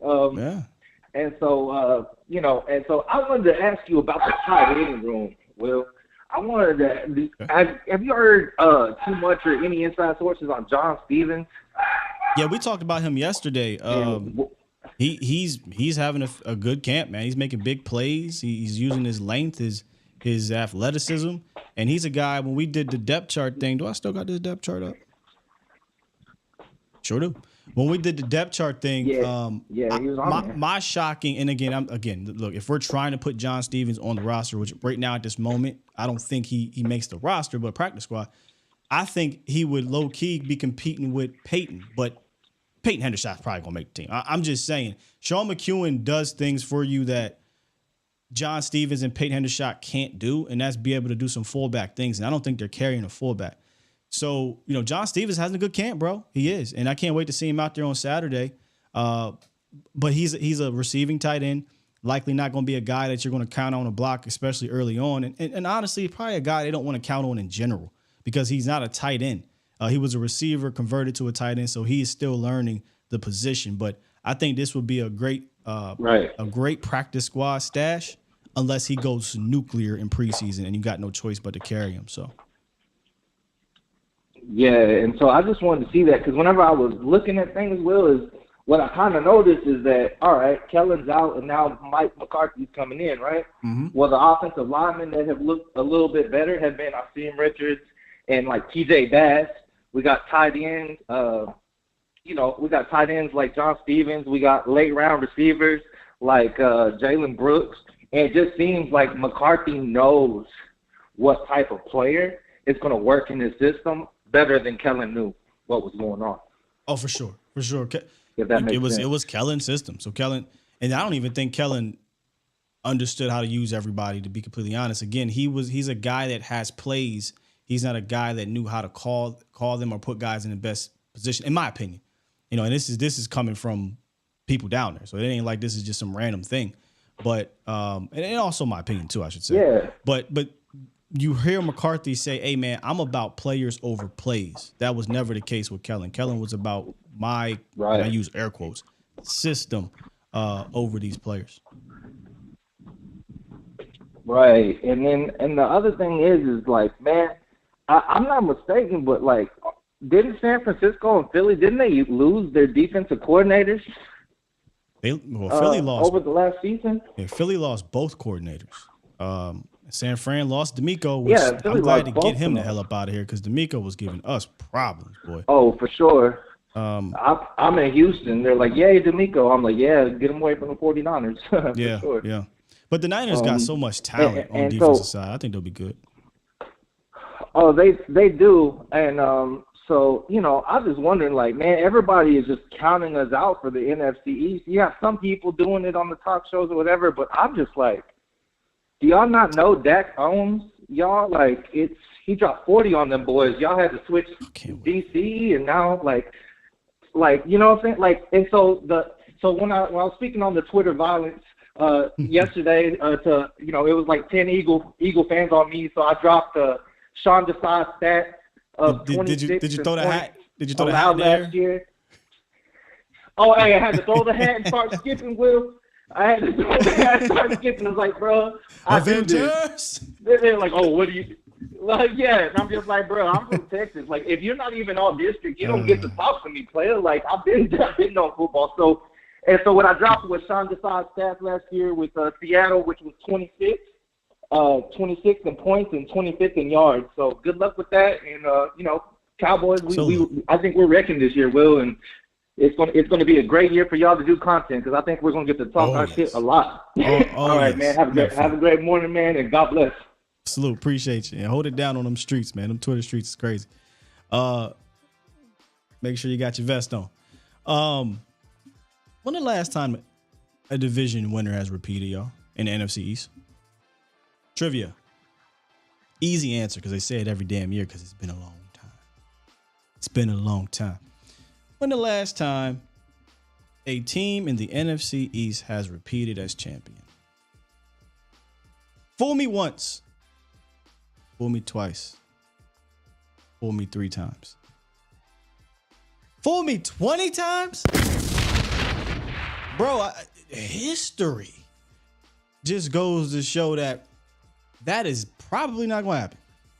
We said, well, Scott, the NFC East, it hasn't been that. Yeah, it hasn't been as good as it's been now. Even more of a reason why it may not happen again. Dallas ain't going nowhere. Back-to-back 12-5 seasons. They actually took a step forward, believe it or not, last year by winning a playoff game, winning a road playoff game for the first time in 30 years or 32 years, whatever it's been. Philly's going to be good. Philly, though, when the last time a Super Bowl loser has went and won the Super Bowl the next year? That could be tough. But Philly is going to be a good team. You know, Philly is going to. Well, I think the Chiefs. Did the Chiefs do it? The Chiefs 2019 loss. No, Chiefs did not do it. So Philly's going to be a tough team, but so are the Cowboys. Giants have gotten better. Washington is always a pain in the ass. Not saying Washington is going to win, but they beat Philly last year. Healthy Philly. So this is a competitive division. I'm betting on my boys because we just as good, in my opinion, as the former or the current, I should say, reigning NFC champions in the Philadelphia Eagles. So history shows it's not going to happen. They don't want to talk about that. But you know what's funny? Cowboys went 12-5 last year, won the division. You know all we heard all off season by the big wigs, by their fans. Oh, y'all not winning the division because nobody goes back-to-back in the division. I ain't heard a peep from none of their fans about that. Not a peep. So I'm betting on history alone on top of my squad being nice. Yeah. Come on now. 208. What's up? What's cracking, my brother? Haven't seen or heard from you. I'm watching a couple weeks. I've been busy, but I had three quick points, man. Okay. The first thing was Malik versus the Colts last year. That was the game that did it for me. Yeah. I thought that Malik more than held his own towards the end of that season, and I really feel like in that San Francisco game, that San Francisco game and what led up to him not playing in that San Francisco game has a lot to do why Skip Pete is not back with this team. I feel like that's why they didn't renew Skip Pete, because A, they were ready to move on from Zeke. B, Skip Pete was pounding the table for Zeke to be more A than he was B his whole career. So that's why I think the whole Skip Pete experience expired. I mean, I felt like Gary Brown should have stuck around when he was here, but they allowed Skip Pete to come in here and he did his thing with Zeke. I appreciate him for it, but I'm more than willing to bet on that, the fact that the reason that both of those guys aren't here is because he was a progress stopper for Malik. I honestly think Malik is the number 2 running back this year. I feel like he's going to beat out Rico. Rico looked good. He looked healthy. But I just feel like this coaching staff really are rubbed with the fight that boy Malik Davis has and the faith that he has in this, being successful in this offense. They actually love Rico. That's the thing right now, right? We talk about sponsors. Rico's advantage right now is he has the sponsorship of the coaching staff, and here's where it's advantageous for Rico, bro. He not only has a sponsor with the offensive play caller, he's got the sponsor with the special teams coordinator too. So true story. That's what. And again, I said this at the top of the show. We might be going back and forth about RB2, but guess what? I think all of them making the team. And if they all make the team, I think Rico and Malik are going to get carries. Roger that. And that was kind of my point 2A was that I don't think it's more of a running back by committee. I think that this is just a group of dogs. I mean, even down to Lil Man, I think just listening to them talk about him in pass protection at practice, I mean, that's a compliment to have somebody 5'5", 160 pounds picking up a linebacker the way that they were talking about he picked up in pass protection. I mean, that's coming from the head coach. Yeah. But my other thing, man, was like when you hear CeeDee Lamb and Jalen Tolbert talk about Brandon Cooks, does it make you think that Amari Cooper just was not about giving off the knowledge and passing down the game to this receiving core? No. I want to be clear on this one. Amari Cooper 100% was a heady veteran for those young guys. 100%. Hell, just watch the was it All In or whatever it was called, and the Prime thing, and then Hard Knocks. You could see some of it. And then if you attend camp, you see Amari Cooper off to the side helping these guys as well. I just think their leadership, if you want to call it that, their leadership attributes are different. I think Cooper was more about on the field, right, and practice and whatnot, where Brandon Cook's been around longer actually than Cooper, and he's been around different quarterbacks, high-level quarterbacks. He's just seen it all from inside, outside, and he's doing things off the field from keeping your body in shape, how to prepare, and obviously also being the on-field leadership. So I don't want to diminish what Coop did here for a guy like CeeDee Lamb. You just ask CeeDee Lamb. He glows about Amari Cooper and helping him. But you can say Coop led in his way, and so is Brandon Cook. So I don't want y'all to think Amari Cooper was some dude that was a gatekeeper. He was 100% a big help in CeeDee Lamb's development early on. All right, and then my last thing, and then I'm gonna let you go, brother. I honestly feel like the hate that Dak has received and the scrutiny that Dak has received is just unprecedented. Like, I've never in my life, like, I'm 40 years old, and I don't like to name drop, but I have two family members that tried out, like they tried their hand in the NFL. So this is why I love this game so much. But when I've never seen a quarterback, not even since Romo, to receive so much scrutiny on, he threw 2 interceptions in practice. Man, we talking about practice, cuz practice. So with that being said, I also was talking to Brother Rome on his live the other night. Man, I just want to say this last thing. You, CFT, and Voch Lombardi, man, y'all have helped me get through a lot of medical shit that I've been battling the last couple years. Just listening to you guys, while I'm going through chemo or while I'm going through radiation, just sitting and listening to your podcast, being able to do what a lot of other people can't do, which is create content for your favorite team. Y'all brothers do it genuinely, and y'all do it relatively with a humble and open mind. Y'all talk with the fans. Y'all's interaction with y'all's followers is unprecedented. Like, I really appreciate y'all. Yeah. And we out here, we real fans out here that are rocking with y'all, love what y'all do, man. Keep it up, and God bless to you and your family. Oh, and prayers to Law Nation and his family, man. Prayers to Law Nation, prayers to you as well. Hope you're in your recovery is going well. I know that's not easy. A lot of us have dealt with family members or personally have dealt with that situation. So you're definitely in our thoughts, man. Your words, man, humbling. I try not to get emotional in front of y'all on this camera, but that was heavy. That hit me, man. Thank you. No, y'all do an amazing job of keeping fans' hope alive. And I know that this is just a damn game, but at the end of the day, the way that y'all break down content and the interactive part of it with your fans and followers, especially with Voch and his sound effects, his droning on people. Like, that is inspirational, and that's love. And I just want to send love and good vibes to all 4 of y'all. I'm returning that back, bro. Love and good vibes to you as well, man. All right, prayers, man. Salute. Heavy, man. Heavy. That'll never get old, and it'll always be the same response to me. It's like, oh, man, I didn't even realize. Even when I'm out during the season, I come to Texas Live, I'm like, I'm still Will from Bow Street. I don't even think of it that way. Then I have to remember, this does go live to a lot of people, and I had a morning routine, and now I'm a part of y'all morning routine, and it's deeper than that, right? So humbling, man. Love y'all to death, for real. We got new media in the building, Patrice. Marv. So before I bring you on here, Marv, we in 3 weeks. You got 3 weeks of practice. I ain't heard from Marvin. I'm glad you're cool. I know you probably been down there at camp. So you got a lot of, I don't want to say film, but you got a lot of boots on the ground. You've seen some things. And I know you got something for me. You got a hot take for me, Marv.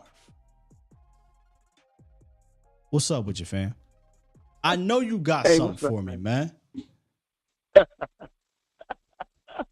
Nah, I've been just doing like you guys, watching everything. Okay. And it's lovely. It is. Everything's going right. They practicing the right way. We never, since the coach took over, they let him do his thing. He's doing it the right way. He's building that foundation. We never had a foundation. We was all over the place. And you could tell that was killing that man. You could tell after that Green Bay game he was pissed off. You know what I'm saying? It's like, let these guys beat me. And I had them down by 14 points. You see what I'm saying? The Jaguar game, we had them, let them come back. He's like, man, this time ain't no coming back. You ain't coming back on it this year. Okay. If we get up by 14 on you this year, I'll be shocked if they come back. Ain't no way. No. And the speed, oh, man, I love it. But look, like you said, what you were saying, Will. They throwing deep balls all yesterday. Then they did the zone, the running game on the 2-yard line. See how they practicing everything, the little things, like you say? Mm-hmm. On the 2-yard line. Let's practice this. And then let's practice throwing bombs. Yeah. And that number 49, that tight end, he's making a team, Will. Ooh. If he, like you said, if he show off the preseason, ain't no way you sneaking him on practice squad. I agree. If he goes crazy in the preseason because of the nature of the position, somebody gonna scoop him up. So that's what it's gonna be. If he goes crazy, somebody's gonna be on the outs, man. And I don't know, man. And Peyton Hendershot's been. Say they might. Go ahead. They say they may take 5 tight ends. That ain't no way. 43.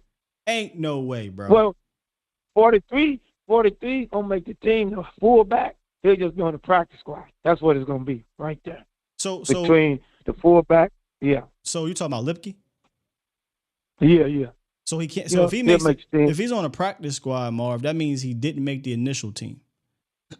Excuse me. That means he didn't make the initial team. Yeah. Who you gonna keep? Him or 84? If 89 show out, you keep it 84 or 43. I mean, if I know I can get Lipke on the practice squad, I'm keeping Sean McEwen. If I know I can get him on unless again, Marv, if Lipke goes berserk over the next couple of weeks, then it's a different story. Kellen Moore. Kellen Moore might still be McEwen. You know Kellen Moore. And do what with him? Nothing. Exactly. Hey, we're about Kellen stealing no damn Hunter Lipke. Get out of here. But everything's been going good, man. You know what I'm saying? And then, just to let y'all know, some of the corners, when they get beat, they be running right with the guy, but they're not trying to hurt themselves, and they're not trying to hurt the receiver. So just to let y'all know. When y'all watch it on the film, when y'all watch it at the camp, the corners be right with them, but sometimes they just don't try to, overplay and might, fall on somebody, hurt their ankle or something. You know what I'm saying? The only one I'm seeing, and again, this is just videos, but these are the most videos coming out on this guy, that's getting beat just a lot, is your boy. You know what I'm talking about, right? I want you to say his name. Oh, no. But that's, you seeing that. But when I'm at the camp and I see him, when they play that 11 on 11, he don't get beat.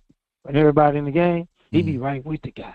That's when he play. But when he be running right with the guy, and I see what he's doing. He's probably working on his technique, because like me and you say, like what would you say? You say, damn, turn your head. You see what I'm saying? So they got him working on that. So let me ask you now, we're 3 weeks in. What's your how you feeling about, and again, I know you're biased towards Kelvin Joseph, but I'm asking you to remove your biases. Between Eric Scott, Nashawn Wright, Kelvin Joseph, where does he fit in that out there at camp? For you, for what you say. Well, right now, they like no. I ain't talking about who they like. I'm talking about you, right? Because you said I'm out there every day. You seeing everything, right? And other people who've been out there every day also have some words about Kelvin Joseph that ain't so glowing. But I want to know between, because it's going to come down. Look, Eric Scott's making the team. But let's just do this ranking real quick. Eric Scott, Nashawn Wright, Kelvin Joseph. Of those three, where does he fall in how they're performing at camp to you? Well, in camp right now, he's been playing. When they play on the 11-on-11, he played outstanding. But when y'all see him playing the one-on-one, Marv, focus. I'm not talking about what we see. I'm not talking about just 11-on-11 or just one-on-ones. I'm just talking about down there at camp. Who is standing out to you of the three? Where does he fit in those three, Marv? But him and 25 is a tie. And why I call it a tie is because he can play in the slot. I ain't seen 25 playing in the slot. No, he's not going to play in the slot. No, he's a boundary cornerback. Yeah. Nashawn's boundary. Yeah, Nashawn's boundary. But that's what I'm saying.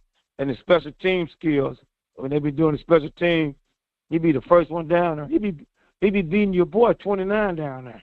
He said, man, it's like you said. Yeah, he fast. Yeah. When they kick that ball, he be the first. He be leaving 29 in the dust. I'm like, God damn. CJ Goodwin, 33 years old. Kelvin's 23. You know, that's going to happen. That's what I'm saying. And Kelvin, the 4-3 guy. Yeah. But it's like you say. I really don't know. The key is, like you say, coming this Saturday. That's when you going to fit. Yeah, Saturday and the next week. That's it. You got to come through. But look, Mark, I'm every year for the last two preseason games, Nashawn Wright be making plays in preseason. How many plays is Kelvin Joseph making in preseason?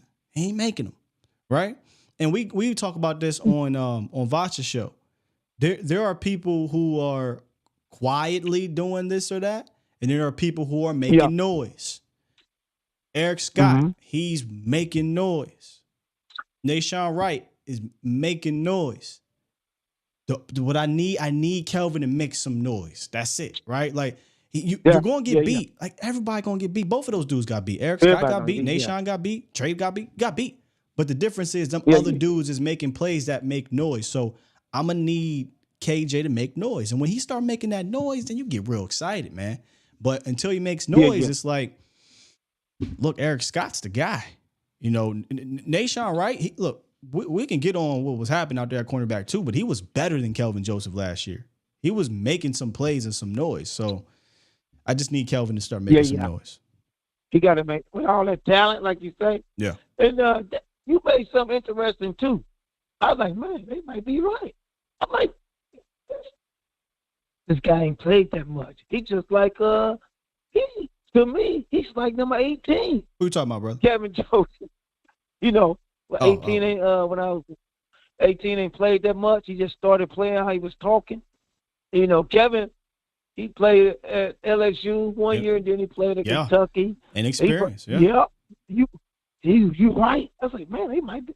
I was listening. I was like, man, Will Steele might be right. Kevin Joseph got all the talent.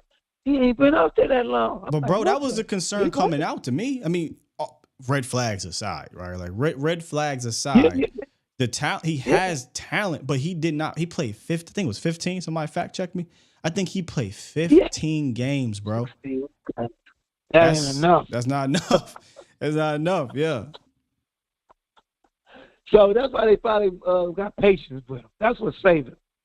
If he didn't play like 30 or 40 games, he'd have been gone. And forget it. If he was a 5th or 6th round pick, he'd have been gone. But he's not. You know, he's not. So yeah. But like you said, he's killing on that special team. I'm like, God, he's killing it. Marv, so, I want Marv Kuiper analysis right here, Marv. I want some Marv Kuiper analysis. We're concerned about the interior of this offensive line, right, Marv? TJ Bass, right? TJ Bass, Awesome Richards. Step it up. You got Remember I told you about him? Yeah, I'm going to ask you. Do you got your eyes on those guys? What they looking like to you? Yeah. Bass and Richardson, they step it up. They getting better and better. So let them go and get beat up in these 3 preseason games so they can be ready for the real game. Okay. You got to let them play. I don't need to see 73 play. I don't want 77 play. I don't want 78 to play. And I don't want 63 to play. Let everybody get their butt beat. Said bitch the whole So stuff. they could be. Yeah, that's another conversation Yeah. we're gonna have here in a little bit. Yeah. Yeah. But you know what we kind of messed up? I'm like, why we let Collins go? From Lyell? Minnesota, the big. the other one. Avion. Yeah. Yes. When I saw, and me and you saw that last year, Avion didn't give up nothing last year at that right tackle. See, that's why they got rid of all of them. You said one thing, too. They got rid of that offensive coach because he didn't like players, and they got rid of his bonehead self, and they got rid of the halfback coach because he was favoritism. Because, like you say, Malik Davis averaged when he played against San Francisco, he had 2 carries. It averaged like 6 yards carry and didn't play no more. That's when you know there was favoritism. So they got rid of all them haters. I'm glad they're gone, man. Man. Yeah, they might have to. They might have to make a call here soon, Marv, for some depth. I'm bringing him back. One more, because a lot of people are not talking about Let's Go. He's exclusively at right tackle because I haven't seen too many left tackle snaps. Yeah, he's a right tackle, and then sometimes he'll get a dash at left, but they trying 71 at left, and then 71 be playing guard too. He played better when he played guard. Yeah, because he looked like he getting worked. So that's what I'm left tackle. saying. I ain't gonna lie. They should have kept Avion. That's the one they should have kept, man. Yeah, but fair. I'm mad at the president. I ain't calling him the president no more because he's like, I paid you all this money. He made $80 million, and then you going to pull this because he pulled it because he know Connor McGovern ain't here. I guarantee you, if they'd have signed Connor McGovern back, I guarantee you he wouldn't have held out. I'll put some money on that. Because Connor McGovern played that right guard perfect, and they wouldn't have been missing a beat. See, he's slick. President slick. Everybody says, "Oh, pay him." No, I don't pay him nothing. And I told my friend, if we can't win with that means we back to Jason Garrett. When one player left with Jason Garrett, team we play horrible. So if we can't play with our one player, Cowboy fans, that means we not good. And it ain't just one player though, man. That's Zach. So I hope they come to a compromise. I hope both sides come to a compromise here. This situation sucks in general. That is one of your best players on the team, one of the best players in the league, the best guard in the league. On a line that needs stability, that doesn't have stability. Yeah, he's 100% needed. We don't have Connor McGovern here. We don't have anybody behind him. I'm hoping there's some compromise here. I'm not going to shit on either side because I'm always for players getting their bread. This ain't nothing new. Wanting to get an extension or more money. That this is what players do. But I also understand the team side where hey, we paid you the contract. Let's just come and play. But at the same time, you can't on one hand say, "Hey, Zach, you signed a contract. Come play." Well, then they shouldn't have cut Zeke. They shouldn't cut anybody that signs a contract. How about you abide by the contract as well, right? So it's two sides of this thing. It's ugly. I get both sides, but I want there to be a compromise to come in the middle to get him back here, man, because we need him. Yeah, I just hope he come back because, like I was telling one of my Philadelphia friends, he always be talking smack. I say, boy, we put 40 on y'all, and now we got rid of Video King Raheem that don't know how to play. And you thought we got my boy from Houston now, that fast receiver. He said, yeah, I'm kind of nervous. He said, the Philadelphia fan, he said, man, y'all receivers are dangerous now. He said, that dude number 3, woo. Yeah. I say, I love to see y'all try to play him one-on-one and watch how he torture other corners. He said, we gotta get that rush on y'all. He said, I hope your guard don't come back so we can get that press rush so y'all don't hit us for no deep one. I say, boy, y'all in trouble, man. Ain't no more. And 49ers in trouble too. My 49er friends, they looked at me and said, Mom, I think y'all might get us. Video King Raheem is gone. We know y'all play. I said, yeah, y'all knew our plays. You ain't gonna know our plays now, brother. Now y'all about to get schemed up and we about to hit you. I agree, Ma. You see how Philly? I said, you see how Philly did y'all? Scored 30 on y'all so easy, and we got better receivers than him. We finna kill y'all now. Yeah. Y'all in trouble, bro. Yeah.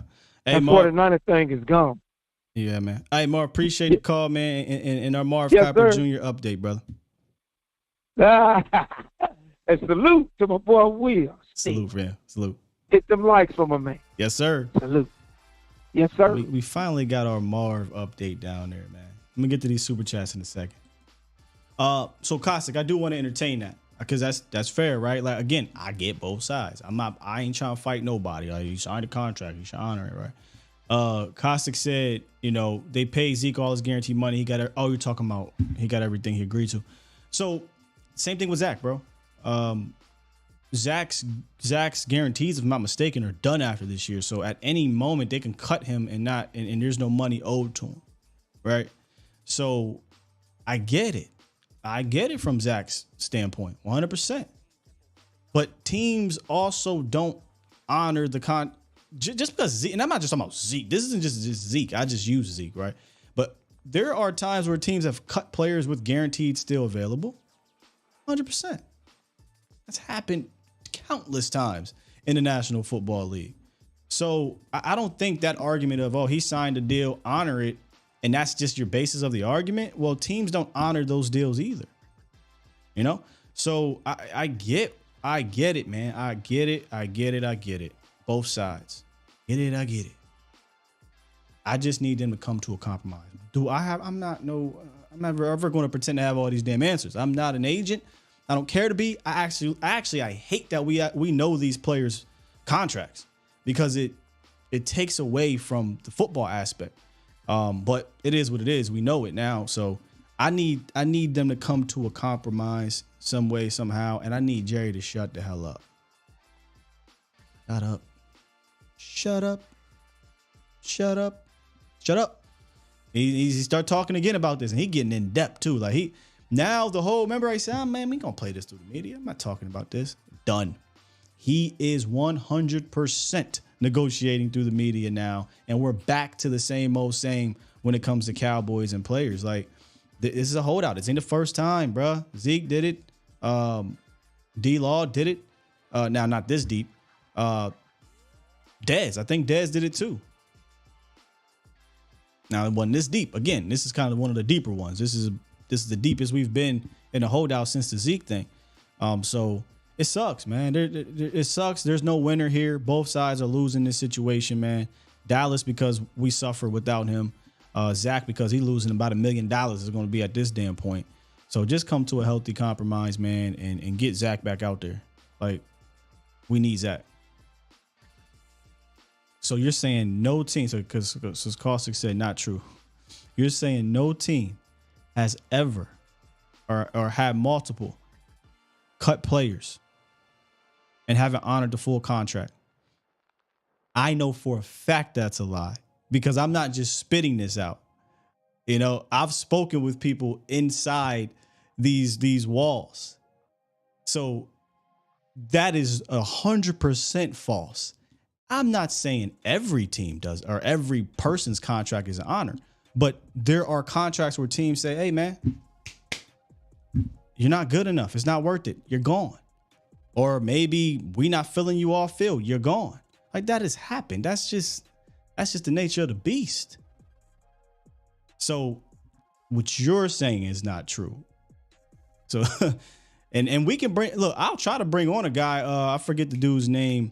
Former agent or whatnot. We'll bring him on. We'll have to have this conversation. You know what I mean? We'll absolutely do it. That's why I like this because now it just gave me an idea to go do that. And I hate to go back to the Zach Martin contract thing because again, I understand both sides and I want Zach to be here, but I know for a fact that teams definitely cut guys when there's still money owed to them. 100%. Slim. Okay, Slim is having a bit of a turn on Jake. He said, Jake looking good. I hope he can keep it up. I love that toe tap touchdown yesterday. I'm telling you, Slim, Jake has sneaky athleticism. And look, you can call it a stereotype, whatever you want. But he has sneaky athleticism, man. He goes up and gets the rock. He's short-handed. He can make it miss. Jake Ferguson can be tight end one. I ain't worried about that. I do want to see Luke out there, though, and competing for tight end one and tight end two, because you don't want your tight end, your second round pick, to be a tight end 3. No, sir. No, sir. Luke needs to be competing with Jake. Will it happen this year? It might not, given he's behind, but maybe he plays Saturday. Maybe we'll see. On the way out, before I get into these super chats, please hit the like button, man. Please. Been a fantastic show. Great callers, great chats, great conversations in the chat. But let's get to these super chats. Super chat. Speaking of Caustic, he dropped 10 to say, get your new computer, man. Love your show. Keep it up, Sky. 100%, bro. Appreciate it. Even if you're wrong. Super chat. Black Lion dropped 1. He dropped 5. I'm sorry. Do you think John Stevens can develop to what Jermichael Finley was for Green Bay? Ooh, I think Mays. Oh, Mozzie. Okay, you meant Mozzie. Mozzie can be another Ndamukong Suh, similar frame, power, and agility. I'd love it. I'd love it for him to be Ndamukong Suh. Do I think John Stevens can develop a Jermichael Finley, bro? That's high. That's a high praise, right? There's talent there. It's just way too soon, right? Way too soon to know. In fact, we just got a handful of clips or practice reps. We'll know more. We'll be able to see him full-fledged out there this week. So, but Jermichael Finley, I love it. I'm not ready to say that's what he's going to do. It's very early. I ain't trying to throw a wet blanket over the situation, but there's upside. There's talent there. He is a receiver converted to a tight end. It might take a year. It might take a year for him to kind of get comfortable at that position. He's probably going to have to bulk up a little bit too. Jay Recruiter. Super chat. Drop 5. By the way, all of these super chats are going to the PC Fun Salute. Jay Recruiter said, I see the offense being like the Rams. Few plays, but deadly. Rams, Niners, right? I know what you mean, right? There's not a whole lot of different personnel sets, but there's a lot of different variations that can come out of it. 100%. Finesse, drop 5. Super chat. He said, thanks for the content, Sky. Keep doing what you do. Thank you, Finesse. Appreciate that. And Brother L, drop 1. Super chat. About to start calling this man the executive super producer. Brother L dropped 1 and said, you're gonna take these flowers and like them, Sky. We love you. Yeah, I suck at that, man, because I'm just always head down work and trying to give the love, but when receiving, I suck at that. But I appreciate it 100%. You have no idea. I have no idea, especially when, for those that have been around for a while, when the situation with the other channel happened, I was about to be done. I was ready to be done, man. But between Michelle and between y'all, it kept me going. Ron. Super chat. Drop 1 said, I want to see Dak practice throwing the ball away. PC Fun. No, man, it's a wasted rep. Yeah, I don't know, man, about practicing throwing the ball away. I mean, you've been playing in this league for 8 years. This is a rookie, maybe, but this is a 8-year veteran, man. You know when to hold him, know when to fold him when you get out there. Practice throwing the ball away. I don't even think they teach that out there. Yeah, it's one of those things where if it's a sack, you actually don't take. You actually have to finish the play. I think it was Brian Broadus who was talking to us on air and was like, hey, look, a lot of these plays that we're seeing, I say a lot, but some of these plays that we're seeing, the play would have been dead. But because of they can't tackle the quarterback, you play through the play, you play through the sack. So you're going to continue to throw that ball to a player or whatever to just practice, trying to catch these tough catches or fit it here or fit it there. You would hope your 8-year veteran has the wherewithal to get out there and throw it away. There's times we want him to throw it away in real games. Practice, I'm not going to trip about that because you want to see, hey, Simi, can Simi make this play right here against Gilmore? Can Turpin make this play?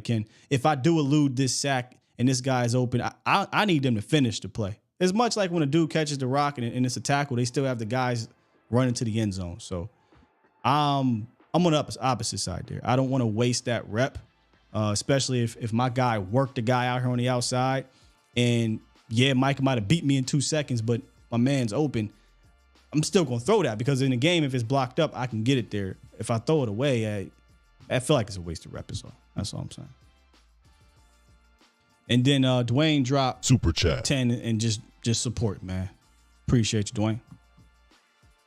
Appreciate you. Man, fantastic stuff today. Calls are off the chain in a good way. Chat was great. Couple more days, Cowboys Nation. Couple more days, and we got Cowboys preseason football.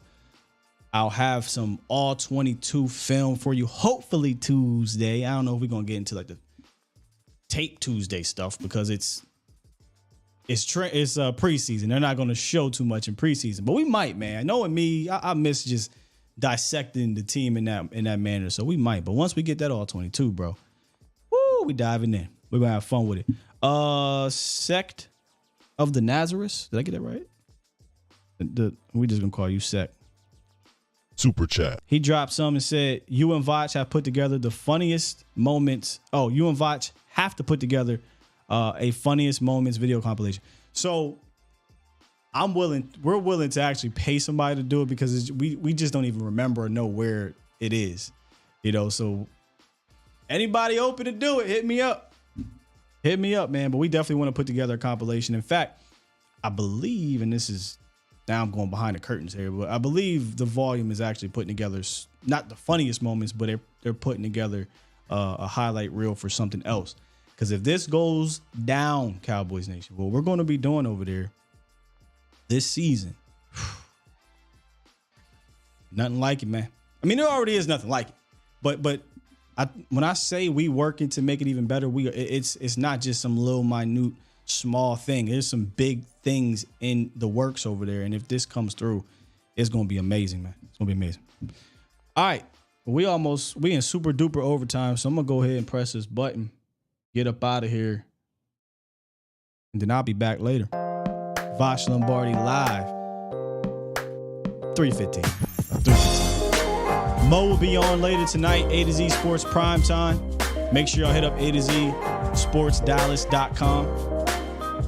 All of the latest. I mean, as soon as it happens, our writers are on it. So make sure y'all check out the website as well. And then I'm on Twitter. But if you trolling like that, block her. We out of here. Love y'all. Peace.